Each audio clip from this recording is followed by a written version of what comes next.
अस्सलाम वालेकुम, सुबह बखैर and very good morning to all of you. भाई ये हफ्ते का पहला दिन है और बस हम तकरीबन एक महीने की दूरी पे हैं कि 2026 जो है वो शुरू हो जाएगा। तो कोशिश करना है कि ये जो टाइम है ये भी हमने अच्छे तरीके से गुजारना है ताकि 2025 अच्छे तरीके से गुजर जाए। और शो का आगाज़ आज मैं इस दुआ से करूँगी, वो कि ऑफकोर्स आप रोज़ एक नए मूड के साथ आते हैं ना। मेरी हमेशा से कोशिश होती है कि भी जो हफ्ते का पहला दिन है ना, उस दिन आप इतनी अच्छी एनर्जी के साथ शो कर लेना कि बाकी के जितने जो फिर शोज़ हैं हफ्ते के वो उस एनर्जी के साथ तले बहुत अच्छे हो जाएं। तो सबसे पहले तो ये दुआ है कि अल्लाह पाक उस माँ के दिल को करार दे जो कि इस वक्त बहुत तकलीफ़ में है कि उसका नन्हा सा शहज़ादा, उसका 3 साल का बच्चा जो मैन होल में गिर गया है। और इस दुआ के साथ भी कि अल्लाह पाक मेरे शहर को, मेरे शहर के बच्चों को, हमारे आने वाली नस्लों को ऐसे मैन होल से महफूज रखे।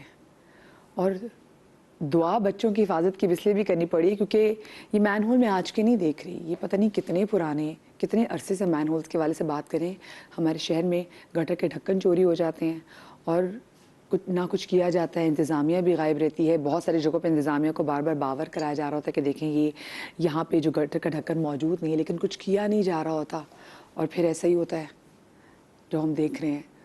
तो अल्लाह पाक मोजिज़नुमा है और गैब से कोई वसीला पैदा कर। और ये हमारी बहन जो इतनी तकलीफ़ में रो रही है, मैं यकीन माने मैं इस बच्चे को देख नहीं सकती। मेरा अपना बच्चा 3.5 साल का है, तो मैं इसको देखी तो मैंने कहा अगर मैंने ये देख लिया ना तो मेरे लिए आज का पूरा दिन प्रोसेस करना बड़ा मुश्किल हो जाएगा।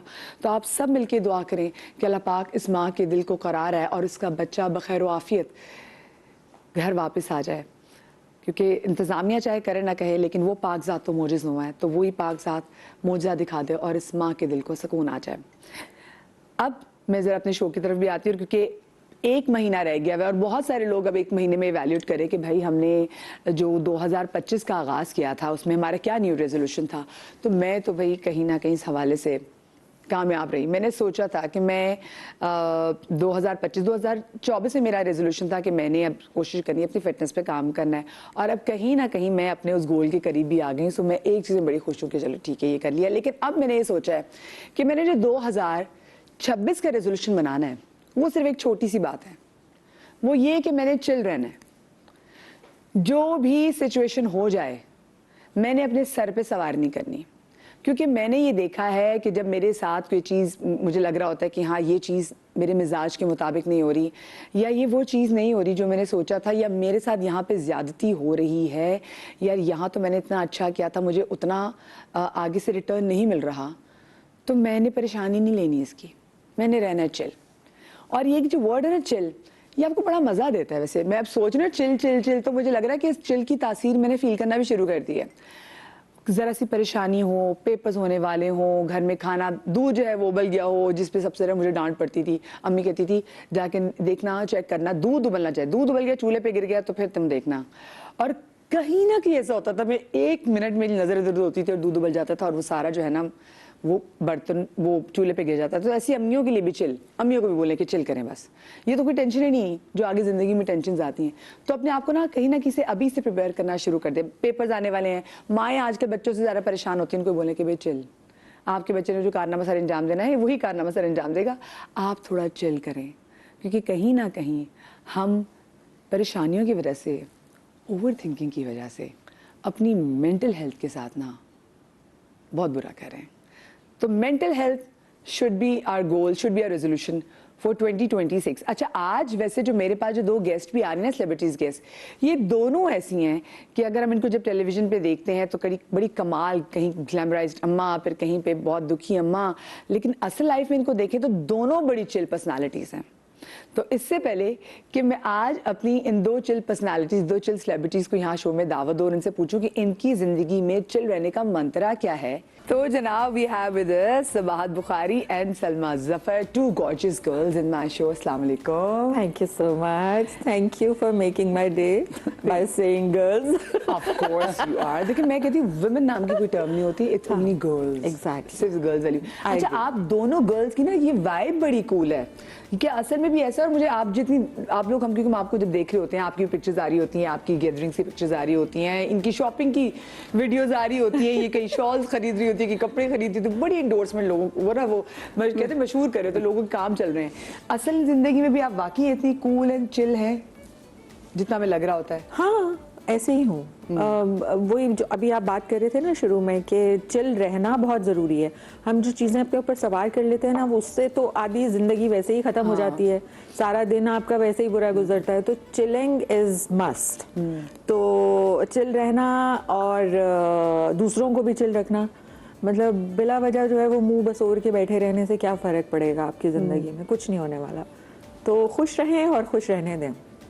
आपका क्या मंत्र है चिल रहने का, ये मेरा ये मंत्र है, सब कहते हैं सब मुश्किलें भी आती हैं बस चुप करके गुजर जाती हैं, वाई ये टाइम वेस्ट कर दिया जाए। तो सिर्फ और सिर्फ एक इतनी चीज़ है, आपके ऊपर अगर कोई परेशानी आ रही है या कोई टास्क किसी ने दिया हुआ है वो आपने पूरा करना है। या आप पहले जीत के कर लेंगे या बीच में आके करेंगे, हार के भी आपको वो टास्क जीत कर पूरा करना ही करना। ऐसा नहीं हो सकता कि जिंदगी की इस रेस में हम कहें कि हमने नहीं ये लाइन क्रॉस करनी, हम वहां तक नहीं पहुंचेंगे। आपको हर हालत में वहां पहुंचना, जब पहुंचना ही है यार हंस के कर लेते हैं ना, रो के करने की क्या जरूरत है। तो हाँ सारी चीजें, बट जहां तक उन पेरेंट्स की बात करूंगी जहां आपने अभी कहा था, मैं सुन रही थी कि बच्चों के एग्जाम्स आने वाले हैं।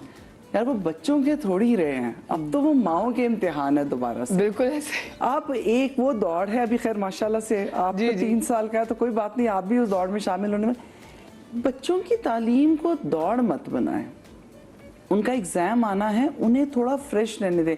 जो स्ट्रेस आप ले रहे हैं ना, मुझे ये लगता है मेरा चिल रहने की सबसे बड़ी वजह ये है कि अगर मेरी नवासी के कोई एग्जाम्स आने वाले हैं या उनके एडमिशन टेस्ट हैं, तो मैं एक ही लफ्ज़ कहती हूँ यार उनको जीने दो, उन्हें ब्रीथ करने दो।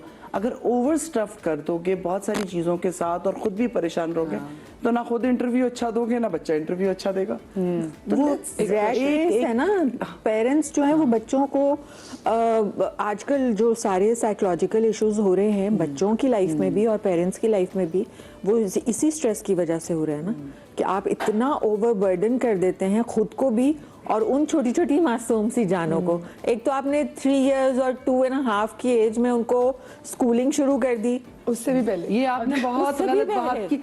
मेरा अपना 16 माह में गया था।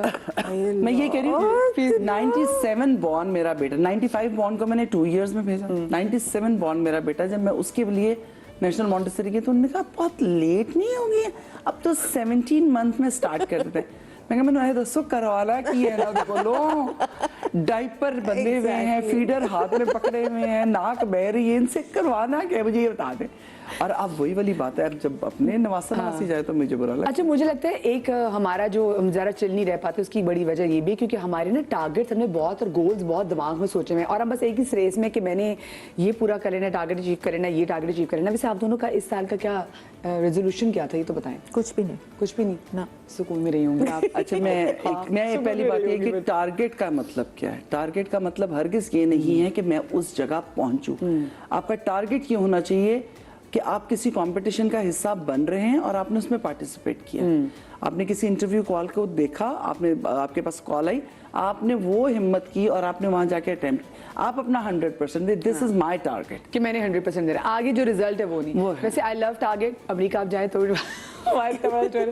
तो मैं तो टारगेट बात करी तो मेरे दिन में वो बुल्सआई आ रही। हाँ, वो बिल्कुल टारगेट क्योंकि देखिए वहाँ बहुत अच्छी चीजें मिलेंगी आपको और ये होता है उसका टारगेट ये होता है कि जितनी सेल आइटम्स है हम फटाफट उठा आने वाली है भी सेल में। अच्छा दूसरी बात है बाहर के ममालिक में एक्चुअल में जो सेल्स होती है वो सेल होती है, हमारे पाकिस्तान में सेल लगने से पहले मैं देखती हूँ कि एकदम से प्राइस बढ़ती है और फिर उस पर बता दिया जाता है कि जी 40% ऑफ है। खैर जी अल्लाह करे कि जो भी आप टारगेट रखें अपना वो जरूर अचीव करें। आज के समय मुझे लग रहा है कि मैं वाकई आपको वो कहते हैं ना कि जो जिस चीज़ से इब्तिदा करते हैं तो मैं इंशाल्लाह आप लोगों को दुआएं देते हुए पूरे जो है वो हफ्ता गुजार दूंगी।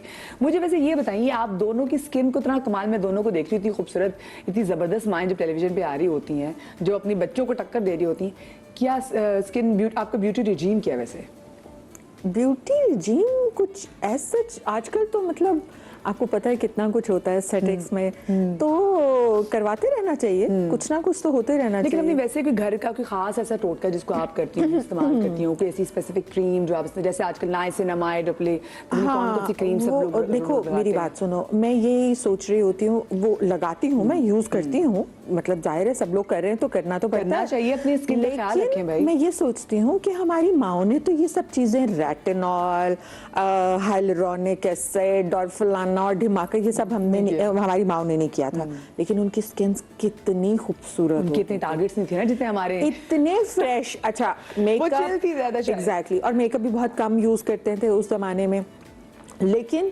जो चीजें वो घरेलू टोटके, बेसन, दूध, फलाना चीजें। क्या क्या थे बताएं, कुछ अम्मी आपसे करवाती थी आपकी अम्मी? हाँ हमारी अम्मी, हाँ घरेलू चीजें बहुत करवाती थी, बेसन वगैरह का इस्तेमाल तो बहुत ज्यादा होता था हमारे घर में, तो वो तो हम करते ही थे। आजकल जो है वो मुझे आजकल वो क्लोव वाटर जो है ना, वो मेरे लिए बड़ा एक वो बना। हमें हमारे साथ भी शेयर करें क्लोव वाटर, मैंने नहीं सुना। अब बस कुछ नहीं, उसमें आपने किसी भी स्प्रे वाटर में आप अपना 5, 6, 8, 10 क्लोव्स डाल लें और उसमें आप रोज वाटर डाल लें और उसको सारा दिन आप स्प्लैश करते रहें जब आप घर पे हैं। और दूसरी चीज जो है वो रोज वाटर में आप ग्लिसरीन डाल लें, तो 2 बोतलें बना के रख लें, एक दफा वो किया एक दफा वो किया, तो ये करते रहें, दैट्स इट। क्लोव्स ऐसे चाय में डाल लो तो जबरदस्त है, वॉलेट बालों के लिए बहुत अच्छा, वॉलेट तो ये है कि पैसे नहीं खत्म होते आपके पास, ये मेरे लेकिन बालों के लिए भी बड़ा अच्छा है। हाँ, वैसे भी एंटीसेप्टिक है और उससे भी ज्यादा अच्छा है जो इस वेदर के लिए, और वो ये है कि जब भी स्टीम लें आपने क्लोव्स डालने हैं, उसके नेजल ट्रैक आपका पूरा क्लियर हो जाता है, ये बहुत जरूरी है। आपकी क्या रेजीम है, ब्यूटी रेजीम? मेरी ये है कि साबुन से दूर रहें, फेस वॉशेस से दूर रहें, और I never use face wash. आपने साबुन भी दूर कर दिया, आपने फेस वॉश भी दूर कर दिया, तो धोना किससे? मैंने सारी जिंदगी बेसन से मुंह धोया। लाइक ग्रेड 8 में हमने अभी कदम नहीं रखा था, तो हमारी वॉशरूम में से सारी चीजें निकल गई थी और हमें बॉटल दे दी गई थी बेसन की। वो अम्मी कपड़ा छानती थी, वो लाइक दुपट्टे के साथ बारीक, और वो उसमें कभी हम उसे पानी से मिक्स करके लगा लेते थे, कभी हमें लगे कि ड्राइनेस है तो हम दूध डाल लेते थे, कभी लगे जब कॉलेज में टैनिंग हो जाती थी तब नहीं कहती थी दही दी चमची भी पा लो, तो वो दही डल जाता था। और मैंने हमेशा वही, अब मेरी स्किन की कंडीशन ये होगी, अच्छा वैसे अच्छी बात है कि बच्चियां अपना बहुत, हम लोग बेसन में मुंह धोती हैं, बेसन से मुंह धोते हैं। हाँ, मुझे अभी बीच में भी 1-2 बार होता है, हमारे पास PR भी आती है, डॉक्टर्स कहते हैं आप हमारे पास आए, स्किन पे कुछ कराना है। तो इस्लामाबाद के एक डॉक्टर का मुझे मैसेज आया, आप आए हैं हम आपको ये भी करेंगे वो भी। मैं कहा पर करेंगे कहाँ, मेरी स्किन तो किसी भी चीज को ना केमिकल बर्दाश्त ही नहीं करती। हाँ। अगर मैंने जैसे फेस वॉश कर दिया है तो वाइट निशान पड़ने शुरू हो जाएंगे। मेरी स्किन बिल्कुल, तो अभी मैं किसी के पास गई थी तो उन्होंने कहा ये बिल्कुल वर्जिन स्किन है, इसने कभी कोई चीज़ नहीं टच की, तो हम इसको कोई लेजर ट्रीटमेंट कोई कुछ नहीं कर सके, बिकॉज अब जरा सी ये इस लाइट की वजह से ना फ्रैकल्स पड़ने शुरू हो जाते हैं, छाइयाँ पड़ जाती है, तो एक है।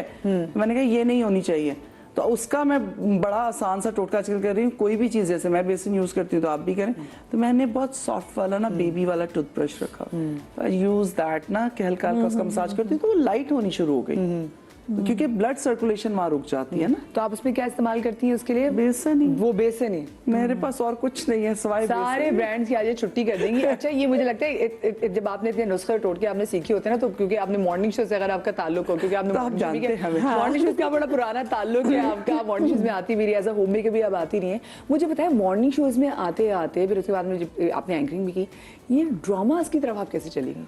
पता है एक्चुअली मैं मॉर्निंग शोज आप लोगों के पास आई, जैसे आपका किया, मतलब जितना को पढ़ा लिखा कंटेंट जिससे कुछ प्रोडक्टिव जा रहा हो ना, वो बहुत अच्छा था।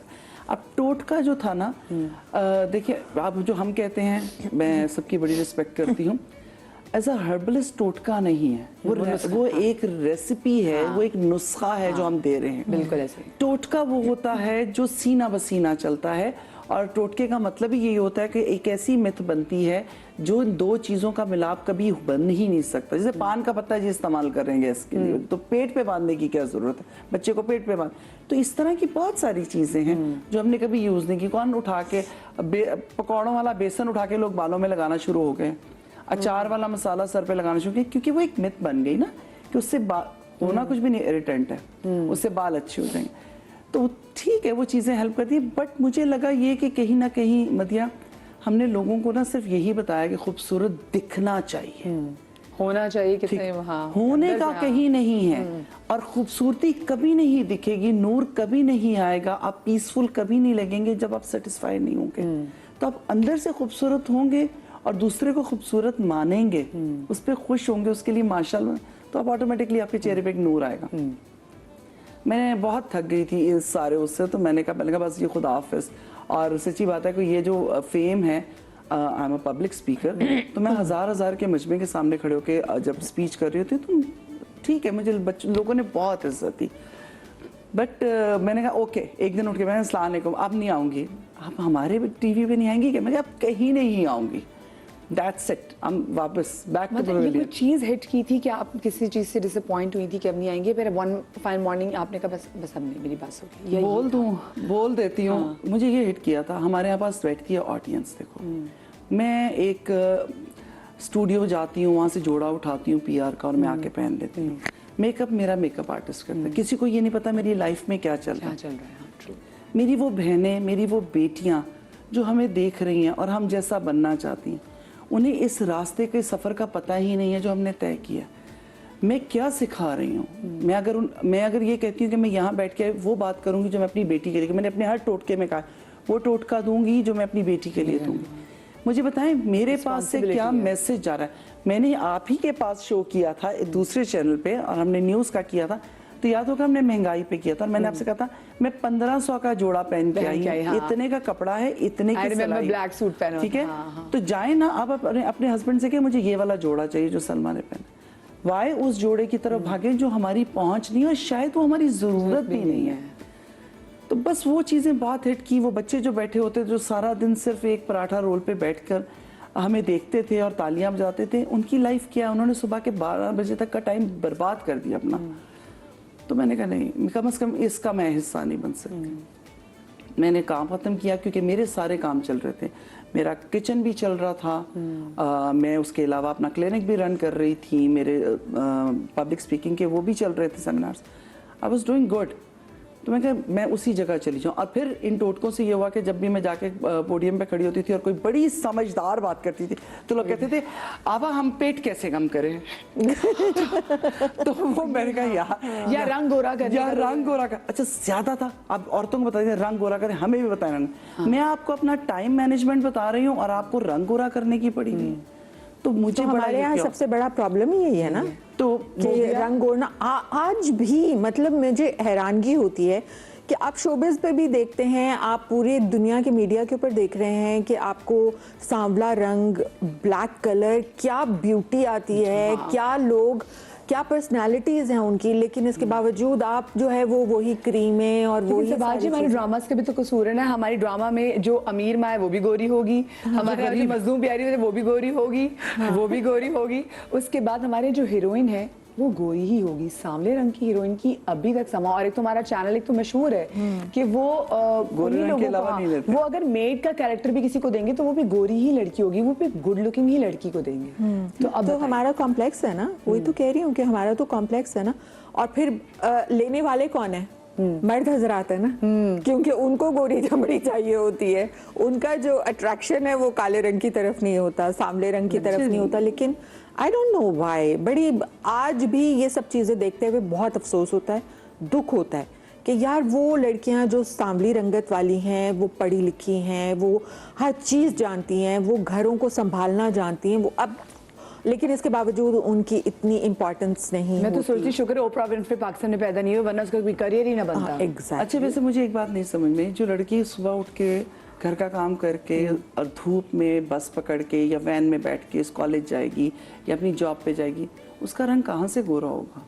वो जो धूप में जल कर आएगी वो किसी, अच्छा बातें करने के लिए आप हमसे करवा लें जितनी मर्जी। अब मैं ही बैठ के, मैं और सब बैठ के बात कर रहे हैं, ये नहीं होना चाहिए, जहेज एक लानत है, रंगों की बात नहीं होनी चाहिए, बच्ची का मिजाज देखना चाहिए, ठीक है, उसकी सीरत देखनी चाहिए। देखते तो हम भी चमड़ी हैं। बात तो गलत है। और उन लड़कों की बात करूंगी जिन लड़कों को हम कहते हैं कि जी, वो भी कहते हैं लड़की गोरी होनी चाहिए, उन लड़कों को पाला भी तो हम नहीं है, उनका माइंडसेट भी तो हम ही बना रहे हैं। तो ये वो चीज मुझे लगता ये है कि एटलीस्ट इतना, दो मीडियम बहुत बड़े, एक रेडियो का जिसकी आवाज गूंजती रहती है सालों तक आपके कान में, और एक टीवी का तो जो लोग आपको फॉलो कर रहे हैं आप उन्हें सही बात बताएं। मुझे लगता है ये सदका जारिया भी है, बिल्कुल, हम अपने काम बिल्कुल। से भी इंसान, तो आई डिड दैट। और उसके बाद आप ये कहाँ से कहाँ का मेरी बोला। तो एक पुरानी मैनेजमेंट से लड़ाई भी इसी बात पर हो गई थी, क्योंकि मुझे बोला जाता था आपके शो में जो गोरे रंग पे मुसलसल बोलने लग जाती थी कि भाई नहीं गोरा रंग नहीं, आप सामने अच्छी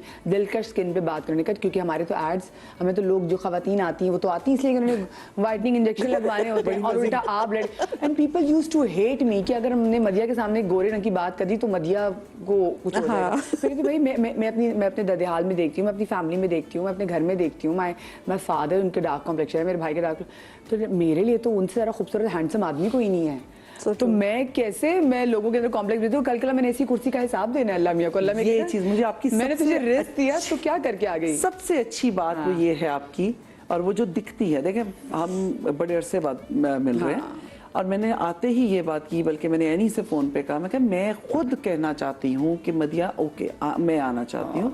उसकी वजह ये है कि इस बच्ची का ये चीज नजर आती है, इसको पता है कि इसने क्या कहना है और क्या नहीं कहना, और या वो कहते हैं ना अपनी अकाउंटेबिलिटी आप खुद ही हर वक्त करते रहते हैं, अपना एहतसाब कर रहे होते हैं, ये बहुत जरूरी है। जैसे आप कहती है ना, तो इसी तरह मैंने एक मॉर्निंग शो किया जो मेरी टीम में, लेकिन अभी हमने जैसे भी तारीफ होती है मेरी टीम को कुछ हो जाता है। हाँ, साथ ही उनको बर्दाश्त ही नहीं है जी। मेरी टीम ने कहा ब्रेक ले लेते हैं जी, आप भी खुश रहें, इन्होंने मुझे खुश कर ही दिया। छोटी सी ब्रेक के बाद मिलते हैं, कहीं मत जाइएगा।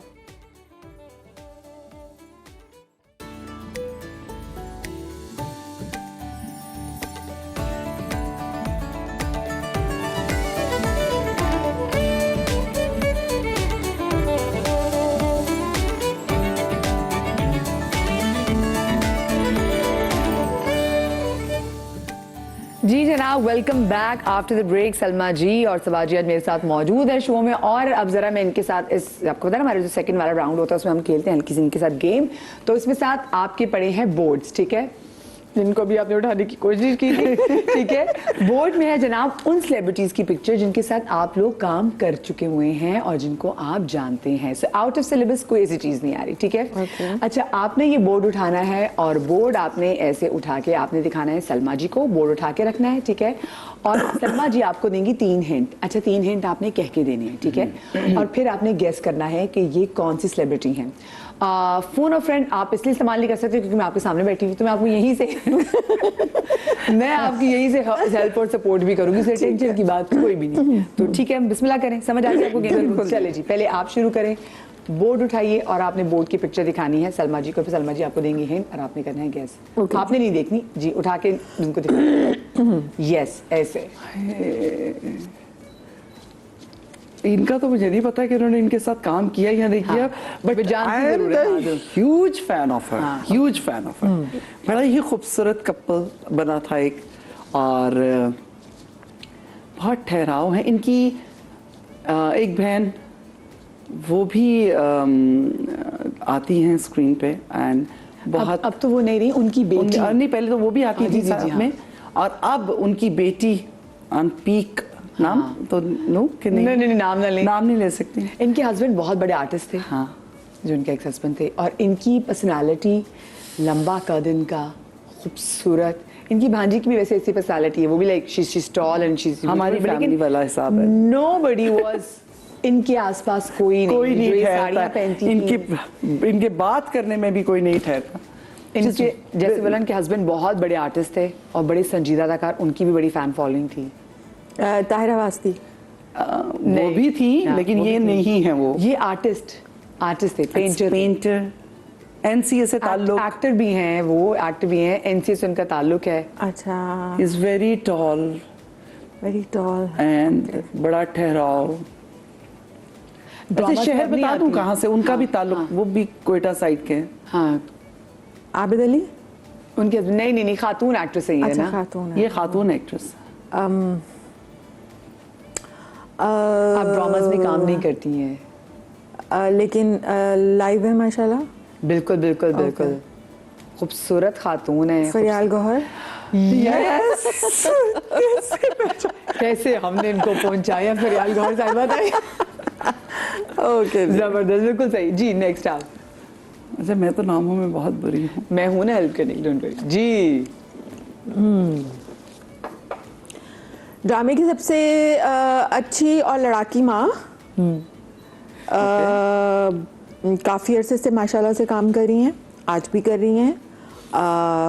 उनकी बेटी भी काम करती है। हाँ, बहुत जबरदस्त कंटेंट क्रिएट। हाँ परवीन आबा बड़ी बड़ी जबरदस्त। देखिए मैं आपको जानती हूँ, ठीक है, और मैंने नाम भी याद किया हुआ है क्योंकि जैसे अपने बेटी का ना, आई लव हर।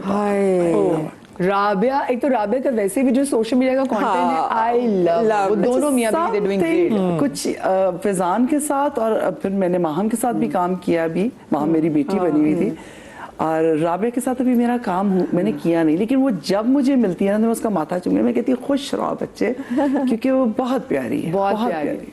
और भाई परवीन आपने अल्हम्दुलिल्लाह अपने बच्चों की परवरिश वैसे ऐसे डांट की जैसे मेरी अम्मी नहीं की है, तो मैं जब उनको देखती हूँ तो मुझे लगती है मेरे बिछड़े हुए बहन भाई। बहुत तमीज के, बहुत तमीज के। जी जी, नेक्स्ट। ओके जी, नेक्स्ट इज न्यूज़ से पहले इनका ताल्लुक था। हाँ, और पता नहीं क्यों आप मामा का कैरेक्टर करती है, आप तो किसी को भी टक्कर दे सकती है। मतलब माओ के रोल में है और बहुत मंजीवी, बहुत बिजी आर्टिस्ट हैं। सबा फैसल। यस, वाओ जबरदस्त। कि आप किससे पहुंची, आप बिजी से पहुंची, किससे पहुंची इन पे? न्यूज़ से। न्यूज़ एंड बिजी, दो चीजें तो मतलब आप देखें अल्हम्दुलिल्लाह, माशाल्लाह माशाल्लाह, अल्लाह नजरे बद से बचाए। इलाही आमीन। अच्छा, मुझे सबसे चीज़ लगती है, पहले ऐसा था कि जैसे जो कंटेंट क्रिएटर्स, ऐसा लग रहा था कि जो वो सिर्फ हीरोइन जरूरी हूँ, नहीं, लेकिन अब कंटेंट क्रिएटर होने के लिए आपकी कोई एज जरूरी नहीं है, और आपने एक फैशनिस्टा बनने के लिए भी आपकी कोई एज नहीं है भाई। अच्छा, सबा आपा के लिए मैं एक बात कहूँगी, ठीक है, सबा जी जैसा मैंने किसी को देखा नहीं है, इतना ज़्यादा लगाव अपने काम के साथ, पैशनेट। और मैं सच्ची बता रही हूँ, हम भी काम करते हैं, हम भी कोशिश करते हैं, ये अपनी सारे सोशल मीडिया हैंडल्स को खुद देखती हैं, लेकिन ये वाली बात नहीं है। हर चीज़ है और उनमें मतलब काम करने की वो लगन है कि इसके पिछले दिनों सबा कमर और मैं बैठ के बात करते कहती है सबा फैसल जैसा कोई नहीं है, कि वो ऐसे घूमती हैं और उन्हें काम करना है। बहुत मेहनत, सब आप बहुत मेहनत। We love you. हमारे शो में भी आती ना, 4 चांद लगा देती हैं। आज बिस्मिल्लाह जी। लाहौर से ताल्लुक है। बहुत अच्छी कॉमेडी भी की है, बहुत सीरियस कैरेक्टर्स भी किए हैं, और बहुत ज़्यादा मतलब कैरेक्टर के अंदर घुस जाती हैं। और बहुत सारी इनकी जो हैं वो टिकटॉक्स और डिफरेंट सोशल मीडिया के ऊपर जो है वो इनकी आवाज़ में मीम्स वगैरह भी बनती हैं। हाँ, इन्होंने क्योंकि एक ड्रामा ऐसा किया था रमज़ान में जिसमें ये माँ बनी थी और इनका बड़ा मज़े का फ़नी कैरेक्टर था, नादिया फोन। मेरी बड़ी सोच के ना मेरी फेवरेट साड़ी वो रखी है। नादिया जी को जब मैंने मुलाकात हुई किसी प्रीमियर में, तो मैंने उनसे बड़ा ना, क्योंकि हम लोग थोड़ा हम इकट्ठे काम करते हैं, अब हम कुलीग्स हैं, लेकिन वो एहतराम का वो जो है ना हम नहीं छोड़ पाते। मैंने कहा आप बुरा ना मनाएं, तो मैं एक कहती मैंने भी फोटो लेनी है तुम्हारे साथ। और मुझे उन पे इतना प्यार आया कि इसकी बहुत वेरी स्वीट।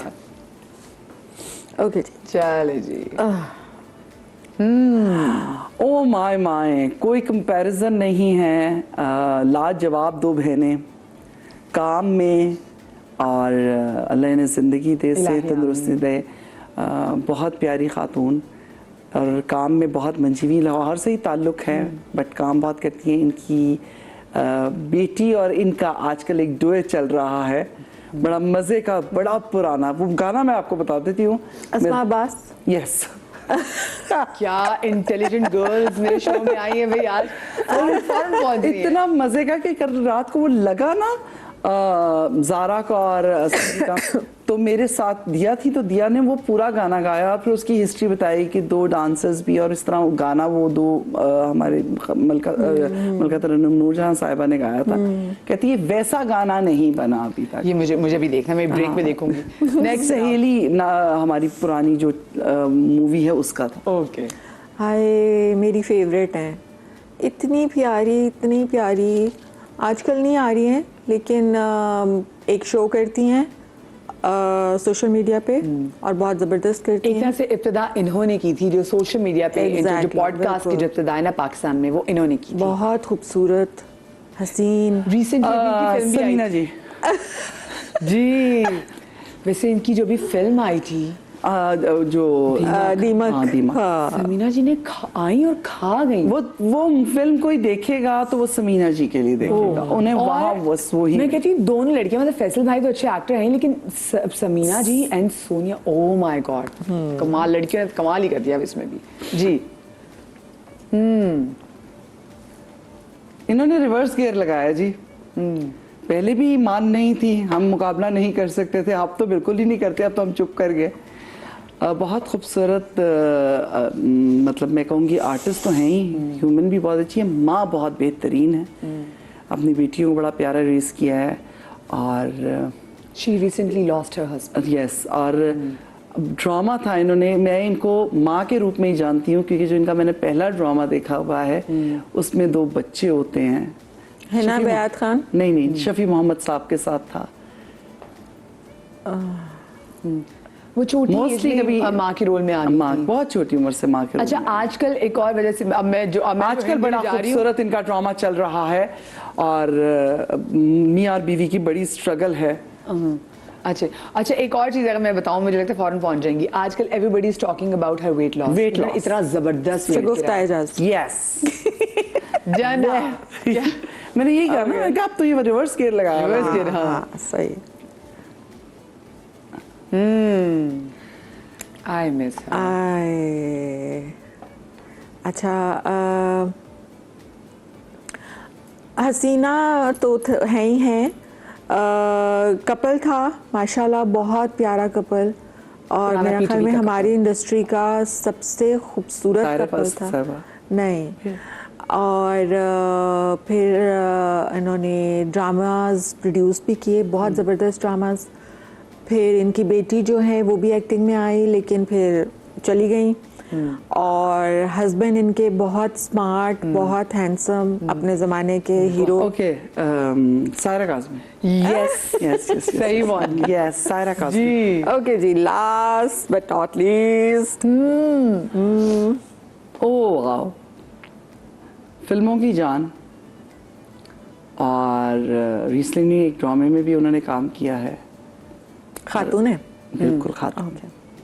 और जितना जब भी काम किया है इन्होंने राज किया है, और अगर वो इसको देखेंगी तो मैं कहूँगी क्या मोड़नी जैसी चाल है, और क्या खूबसूरती। जब शी इज टॉल, ब्यूटीफुल। हाँ,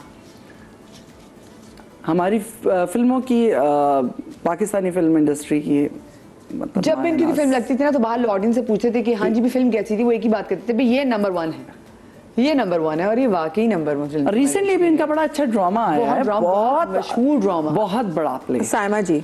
यस यस जी। हजरात आप मुझे अच्छा, मैं एक बात कहूँगी सायमा जी, मतलब खातून होते हुए ये कह रही हूँ, मैंने बहुत सारी ख़वातीन हमारी बहुत प्यारी, बीच में सारी हमारी लीड आर्टिस्ट भी थी, एंड शी जस्ट वॉक, और मैंने इनको वॉक करते हुए देखा, और मैं यूँ थी, और फिर मैंने देखा इनको दूसरी दफ़ा वॉक करनी पड़ी, तीसरी दफ़ा वॉक करनी पड़ी। मैं कहा नहीं, मैंने अब साथ वालों को भी देखना है। तो नदीम मेरे पास खड़े थे, मैं कहा नदीम साहब, नज़र नहीं हटती इनसे। माशाल्लाह, she is so pretty, so elegant. क्या इनका स्टाइल है, क्या इनका ठहराव है, इतनी मलंग पर्सनालिटी। मैंने इनको एक बार मलंग है। मैंने इनको यहाँ लाहौर के कराची के एक मॉल में देखा, इन्होंने आराम से मास्क लगाया, मैं इनको देखते साथ ही पहचान गई इनकी आंखें, और ये खामोशी से बाल ने बजूड़ा किया हुआ, आराम से अकेली शॉपिंग कर रही हैं। तो मुझे मेरा दिल किया, मैं जाके से मिलूं, मैंने कहा नहीं भाई, एक प्रिवेसी है कि अगर वो खुद मास्क लगा के एक बंदी घूम रही है किसको बिना, तो मुझे बहुत अच्छी लगी। मदिया, मेरा तो इंडस्ट्री से कोई ताल्लुक नहीं है ना, मैंने टीवी के बाहर से बैठ के इन सबको देखा है, और सोचो मुझे आप लोगों ने ला के ना इनके साथ बैठा।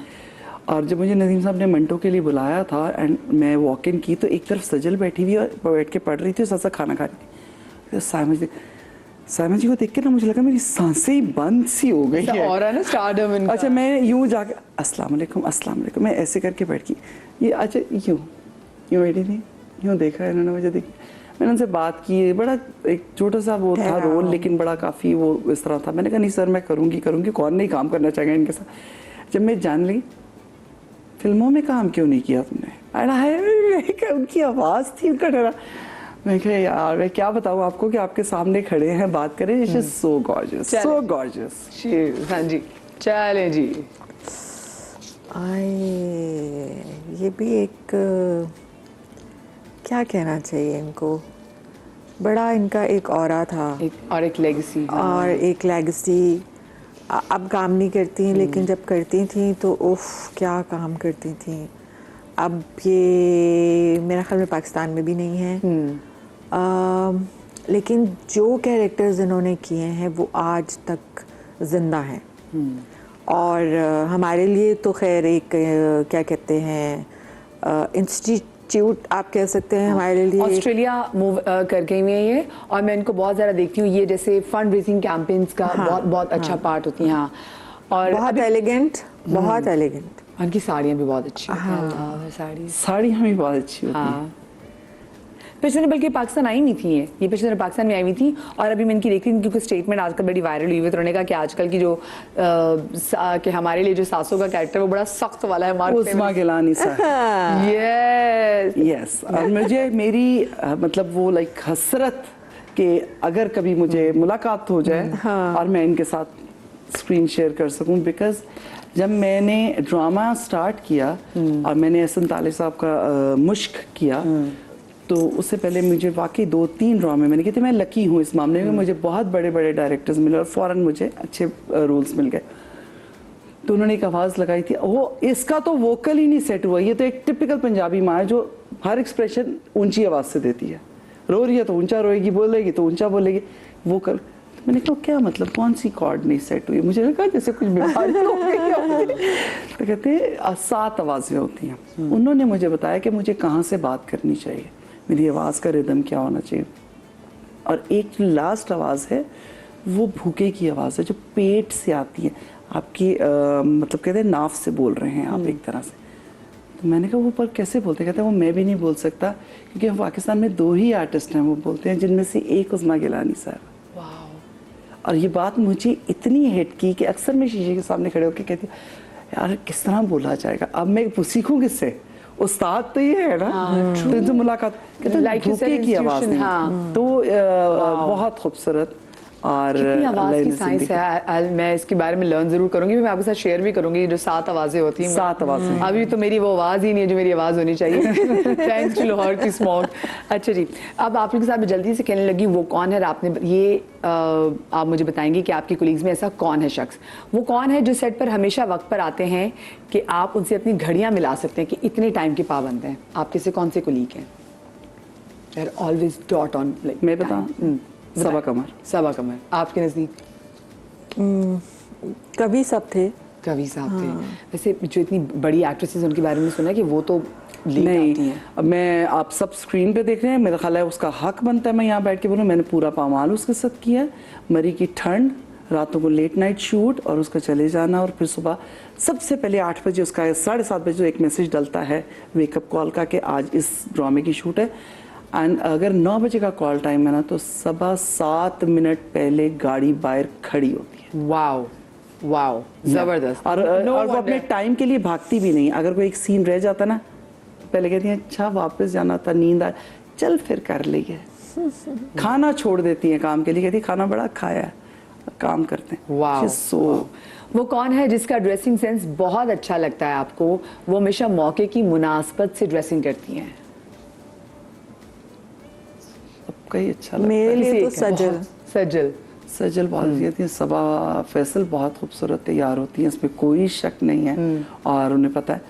एंड आयजा बहुत, मुझे आयजा मेरे दिल के बड़े करीब। वो कौन है जिसको सीन रिकॉर्ड कराते हुए अपनी तरफ से इजाफी जुमले बोलने की आदत है, यानी कि वो अपने किरदार में इस कदर गुम हो जाते हैं कि वो एक आध डायलॉग अपनी तरफ से भी बोल लेते हैं? ये तो बहुत सारे हैं, लेकिन कोई क्या अच्छा, मैं बहुत सारे, हमारे बहुत सारे, जैसे मैंने इंसान किसी के साथ काम करता है ना, तो आपको पता चलता है कि कौन कैसा काम करता है। ये रिदम बनता है, एक कोई केमिस्ट्री होती है, ठीक है, जिसमें हम जुमले कम भी कर देते हैं और ज्यादा भी कर देते हैं। और कुछ आर्टिस्ट ऐसे होते हैं मदिया कि उनके साथ हम इतना हमारी केमिस्ट्री बन जाती है कि हम नहीं पढ़ते स्क्रिप्ट लड़का आता है, एक दफा पढ़ के चला जाता है, हमें स्क्रीन की नौयत पता होती है, सीन की नौयत, माहौल पता होता है, एंड हम अपना काम कर जाते हैं। तो वो किसका नाम लेना चाहेंगे आप? अभी जिन दिनों में मैं काम कर रही हूँ ना, बच्ची है बहुत यंग सी, और हम बहुत ज्यादा इजाफा दोनों माँ बेटियां कर रहे हैं। हिबा हिबा अली हो। हिबा अली और मैं जब सीन्स करते हैं तो शारिक थारा का एक प्रोजेक्ट आ रहा है जो बीजे प्रोडक्शन का, तो वो यूं करके बैठ जाता है। मैं कहता तुम्हें क्या, कहते सारी कमियां पूरी हो जाएंगी, 36 मिनट का आज टाइम निकलेगा, दोनों माँ बेटियां बैठी है, कितनी फोटोज देंगे। हाँ मतलब हमारे जो सीन्स होते हैं ना वो थोड़े लंबे हो जाते हैं, लेकिन ये है कि मर्दों का नाम भी नहीं छोड़ना चाहिए। अदनान शाह टीपू इम्प्रोवाइजेशन में कमाल रखते हैं, जल्दी से बता दें। और लेकिन सोहेल समीर, सोहेल समीर, अच्छा अदनान शाह टीपू। अदनान शाह टीपू। छोटी सी मैं जनाब ब्रेक रही हूँ, ब्रेक के बाद आएंगे तो होगी दिल की बात, कहीं मत जाइएगा।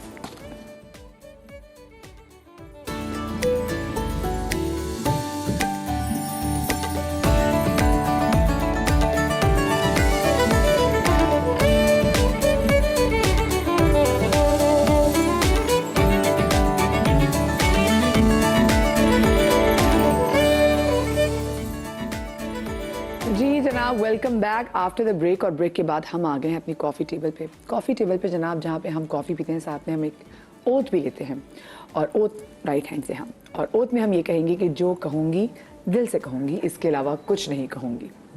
ठीक है, ले लिया ओथ, हाथ उठा के बोलिए गर्ल्स, जो कहूँगी जो कहूँगी दिल से कहूँगी, दिल से कहूँगी, इसके अलावा कुछ नहीं कहूँगी। बिल्कुल नहीं कुछ कहूँगी। नहीं कहूँगी। इसके अलावा कुछ कहना ही नहीं आता यार। जबरदस्त जबरदस्त। तो इसका मतलब फिर आप भी ये सेगमेंट बहुत ज़्यादा एंजॉय करेंगी। अच्छा, पहला सवाल आप दोनों से ये है कि आप अपनी शख्सियत या आदत में ऐसी कौन सी तब्दीली लेकर आए हैं जो आपको लगता है कि ऐसा करना वक्त की ज़रूरत थी? गुस्सा कम किया। गुस्सा कम करना बहुत ज़रूरी होता है। पहले बहुत गुस्सा करती थी, बहुत ज़्यादा तकलीफ़ भी होती थी, लोगों को भी, ख़ुद को भी, लेकिन अब जो है वक्त के साथ साथ ये पता चल गया है कि एक तो गुस्सा करना आपके लिए, ख़ुद के लिए बहुत बुरा होता है, फिर उसके बाद का जो टाइम होता है वो आपका बहुत अरसे तक आपका वो अच्छा टाइम नहीं हो सकता, पॉजिटिव नहीं हो सकते आप। बहुत सारे लोग कहते हैं कि गुस्सा निकाल देने से जो है वो बेहतरी आती है आपके अंदर, लेकिन मुझे लगता है कि बिला वजह का गुस्सा करते रहना हर वक्त जो है वो आपकी अपनी पॉजिटिविटी के लिए अच्छा नहीं होता। तो गुस्सा कम करें, कोई फ़ायदा नहीं होता इसका, नुकसान होता है, खुद को होता है, दूसरों को भी होता है, और तकलीफ अलहदा है उसकी। हाँ, तकलीफ आप क्या तब्दीली लेकर आई हैं? मेरे अंदर पता नहीं ये अच्छाई थी कि बुराई थी। जी अच्छा, हो जाएगा, always say yes to everyone. ये बहुत ख़तरनाक हो गया था मेरे लिए, शायद उसके लिए मैं बहुत ज़्यादा काम कर, ये वर्कहॉलिक होना भी शायद उसी की वजह से है, और हर किसी के लिए सब कुछ करने की कोशिश की। और मज़े की बात है, इस चीज़ को पॉइंट आउट करने के लिए मेरी बड़ी बेटी ने मुझे एक दिन, मामा से नो, समटाइम्स नो कहना अच्छा है, ज़रूरी होता है। अपने लिए वक्त निकालें। क्या फ़ायदा कि कुछ करना है किसी के लिए लेकिन आप उसके साथ मौजूद ही नहीं हो उस चीज़ को एंजॉय करने के लिए। इतनी एफर्ट क्यों कर रही हैं? कुछ चीज़ें रह जाएंगी, कोई बात नहीं, किसी की भी कोई चीज़, हर एक के लिए आप मौजूद नहीं हो सकती। दुआ जहाँ नहीं हो सकती वहाँ दुआ कर लिया करें। तो मैंने नो कहना सीखा, I put my foot down, और सबसे पहला नो उसी को बोला। मामा ये कर दे, मैंने no, I am not available, sorry. तो उसकी वजह ये नहीं, ये खाली घर की बात नहीं है मतिया, आप अपने वर्क प्लेस पे अगर किसी ने कोई बात कह दी ना, मुझे इस चीज़ की ज़रूरत है कि मेरा ये काम खराब हो रहा है, तो सबसे पहले मैं उठती, हाँ मैं कर देती हूँ। आई एम द वन जो कपड़े भी इस्त्री कर रही है सेट पे, आई एम द वन जो बर्तन भी धोलेगी, जो खाना भी बना। लेकिन उस प्लीज करना बंद कर दे लोगों को। ये मुझे कहा गया कि अम्मी आप यस नहीं कहती, आप लोगों को प्लीज करने की कोशिश, खुश रखने की कोशिश करती हैं, और लोग इसे गलत लेते हैं। हाँ, लेकिन क्यों करें? हाँ, मतलब इतना प्लीज करने मैं खुदा जानता है मेरा कि इसको नो कहते हुए मैं अंदर से कितनी दफा मरती हूँ मैं ही जानती, ये मेरी नेचर है शायद। अच्छा, लोगों के बुरे रवैये से दिल बर्दाश्त हो जाती हैं या आपको फर्क ही नहीं पड़ता और आप अपनी जिंदगी में मगन रहती हैं? पहले हो जाती थी, लेकिन अब थोड़ी देर के लिए ऐसे होता है कि यार क्यों, वाई, इसने ऐसा क्यों किया। लेकिन फिर मैं सोचती हूँ कि ठीक है, आप किसी को चेंज नहीं कर सकते, आप खुद को चेंज कर सकते हैं ना, तो ठीक है, जो हो गया वो हो गया। पहली बात तो ये कि मुझे पहले कभी असर नहीं होता था, कोई कुछ भी कह जाता था, ओके, उसका मूड ही ऐसा था, शायद उसने कह दिया है। अब मुझे उसके कहने के पीछे की तकलीफ बहुत तकलीफ देती है, क्योंकि कोई किसी को बिला वजह कुछ नहीं कहता, वो किसी एक जगह से गुजर कर आ रहा होता है और वो उस टाइम स्ट्रेस्ड आउट होता है। मैंने अब सिर्फ दुआ, पहले मैं समझा लेती थी, अब मैं दुआ कर देती हूँ। मैं सिर्फ इतना कहती हूँ कि वक्त गुजर जाएगा, पता नहीं चलेगा, इट्स ओके। बट हाँ, अब ज़्यादा शायद एज होती जा रही है, तब आंखें गीली हो जाती हैं, अब अफसोस ज़्यादा होता है। ज़रूरत से ज़्यादा सोचना फ़ायदेमंद है या नुकसानदेह? ऑब्वियसली नुकसानदेह है, बिल्कुल। और ये आपको समझना चाहें तो बहुत जल्दी भी समझ सकते हैं आप, लेकिन वक्त के साथ साथ आपको खुद ब खुद एहसास हो जाता है कि कोई इतना फ़र्क नहीं पड़ता। और क्यों आप इतना सोचना क्यों, मतलब सोचने वाला बैठा हुआ है ना हमारे लिए ऊपर। हाँ, तो आप क्या कर लेंगे उसे, जो जिस चीज़ में आप हैं, जिस फेज से आप गुजर रहे हैं, सोच के भी क्या कर लेंगे।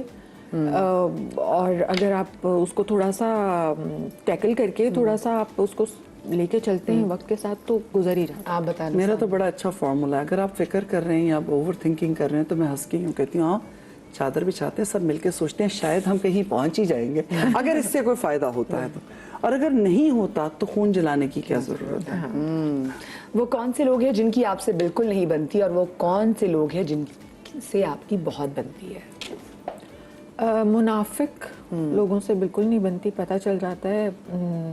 एक दो दफ़ा मिलने से ही पता चल जाता है आपको कि कौन कितने पानी में है। और मुझे हैप्पी गो लकी लोग पसंद हैं। बहुत ज़्यादा दोस्ती मेरी नहीं होती, बहुत कम दोस्ती होती है, लेकिन आप सेट्स पे भी हम लोग होते हैं तो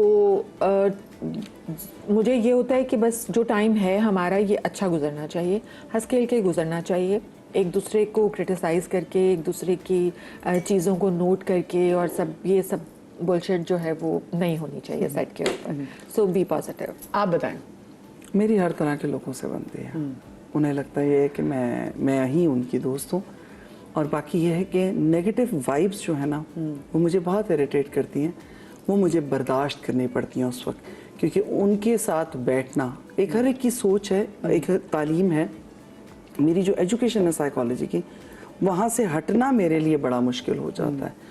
तो चाहे इंसान जैसा भी है मैं उसको जज नहीं कर सकती, सो दैट्स वाई उसको बर्दाश्त करने में मैं ज़रूर ज़ाया हो रही होती हूँ।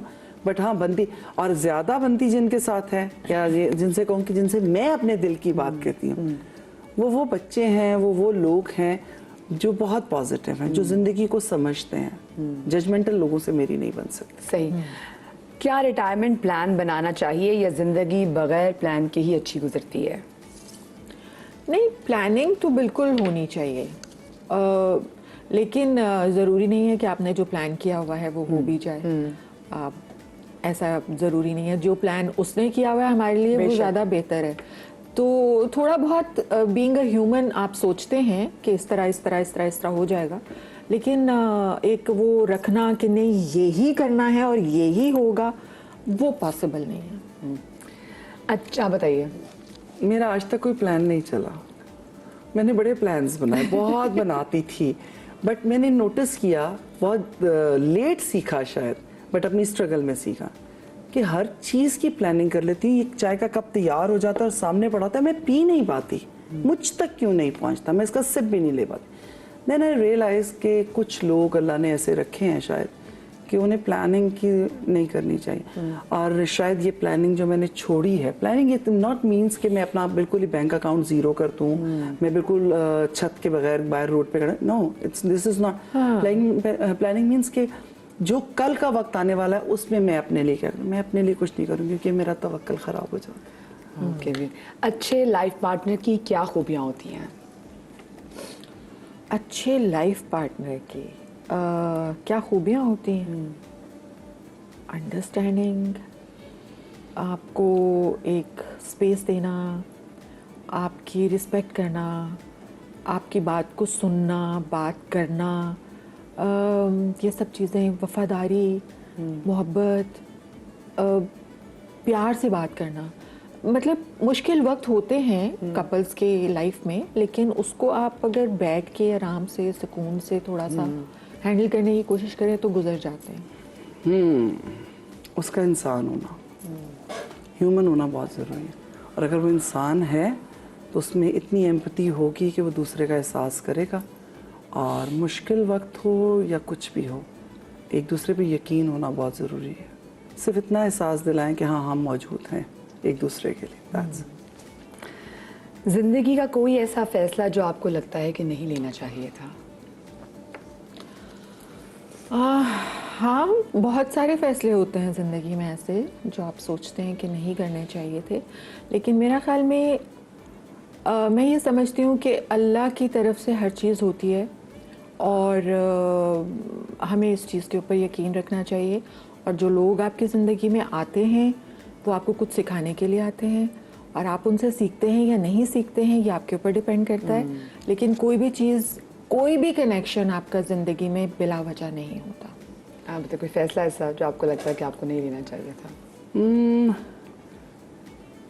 जब मेरी शादी मेरी हुई और उसके बाद मैं घर में थी तो मुझे लगता था मुझे शादी नहीं करनी चाहिए थी और मैं स्पोर्ट्स में कहीं ना कहीं एक्सेल करती, बट मुझे ये पता ही नहीं था कि मेरा रास्ता यहाँ था।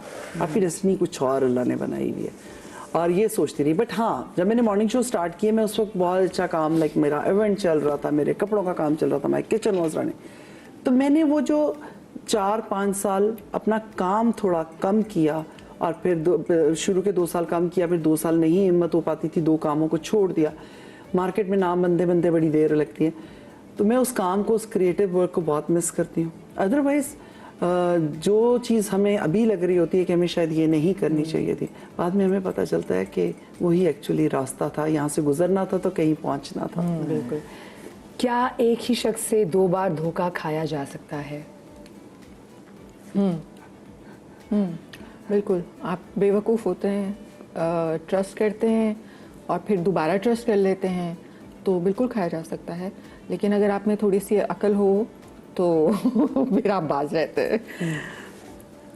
नहीं, उसकी वजह ये है कि हम इसको नाम ज़रूर देते हैं। जैसे मैं ख़वातीन की बात करूँगी, वो एक ही शादी में रह के एक ही आदमी से बार बार धोखा खाती है।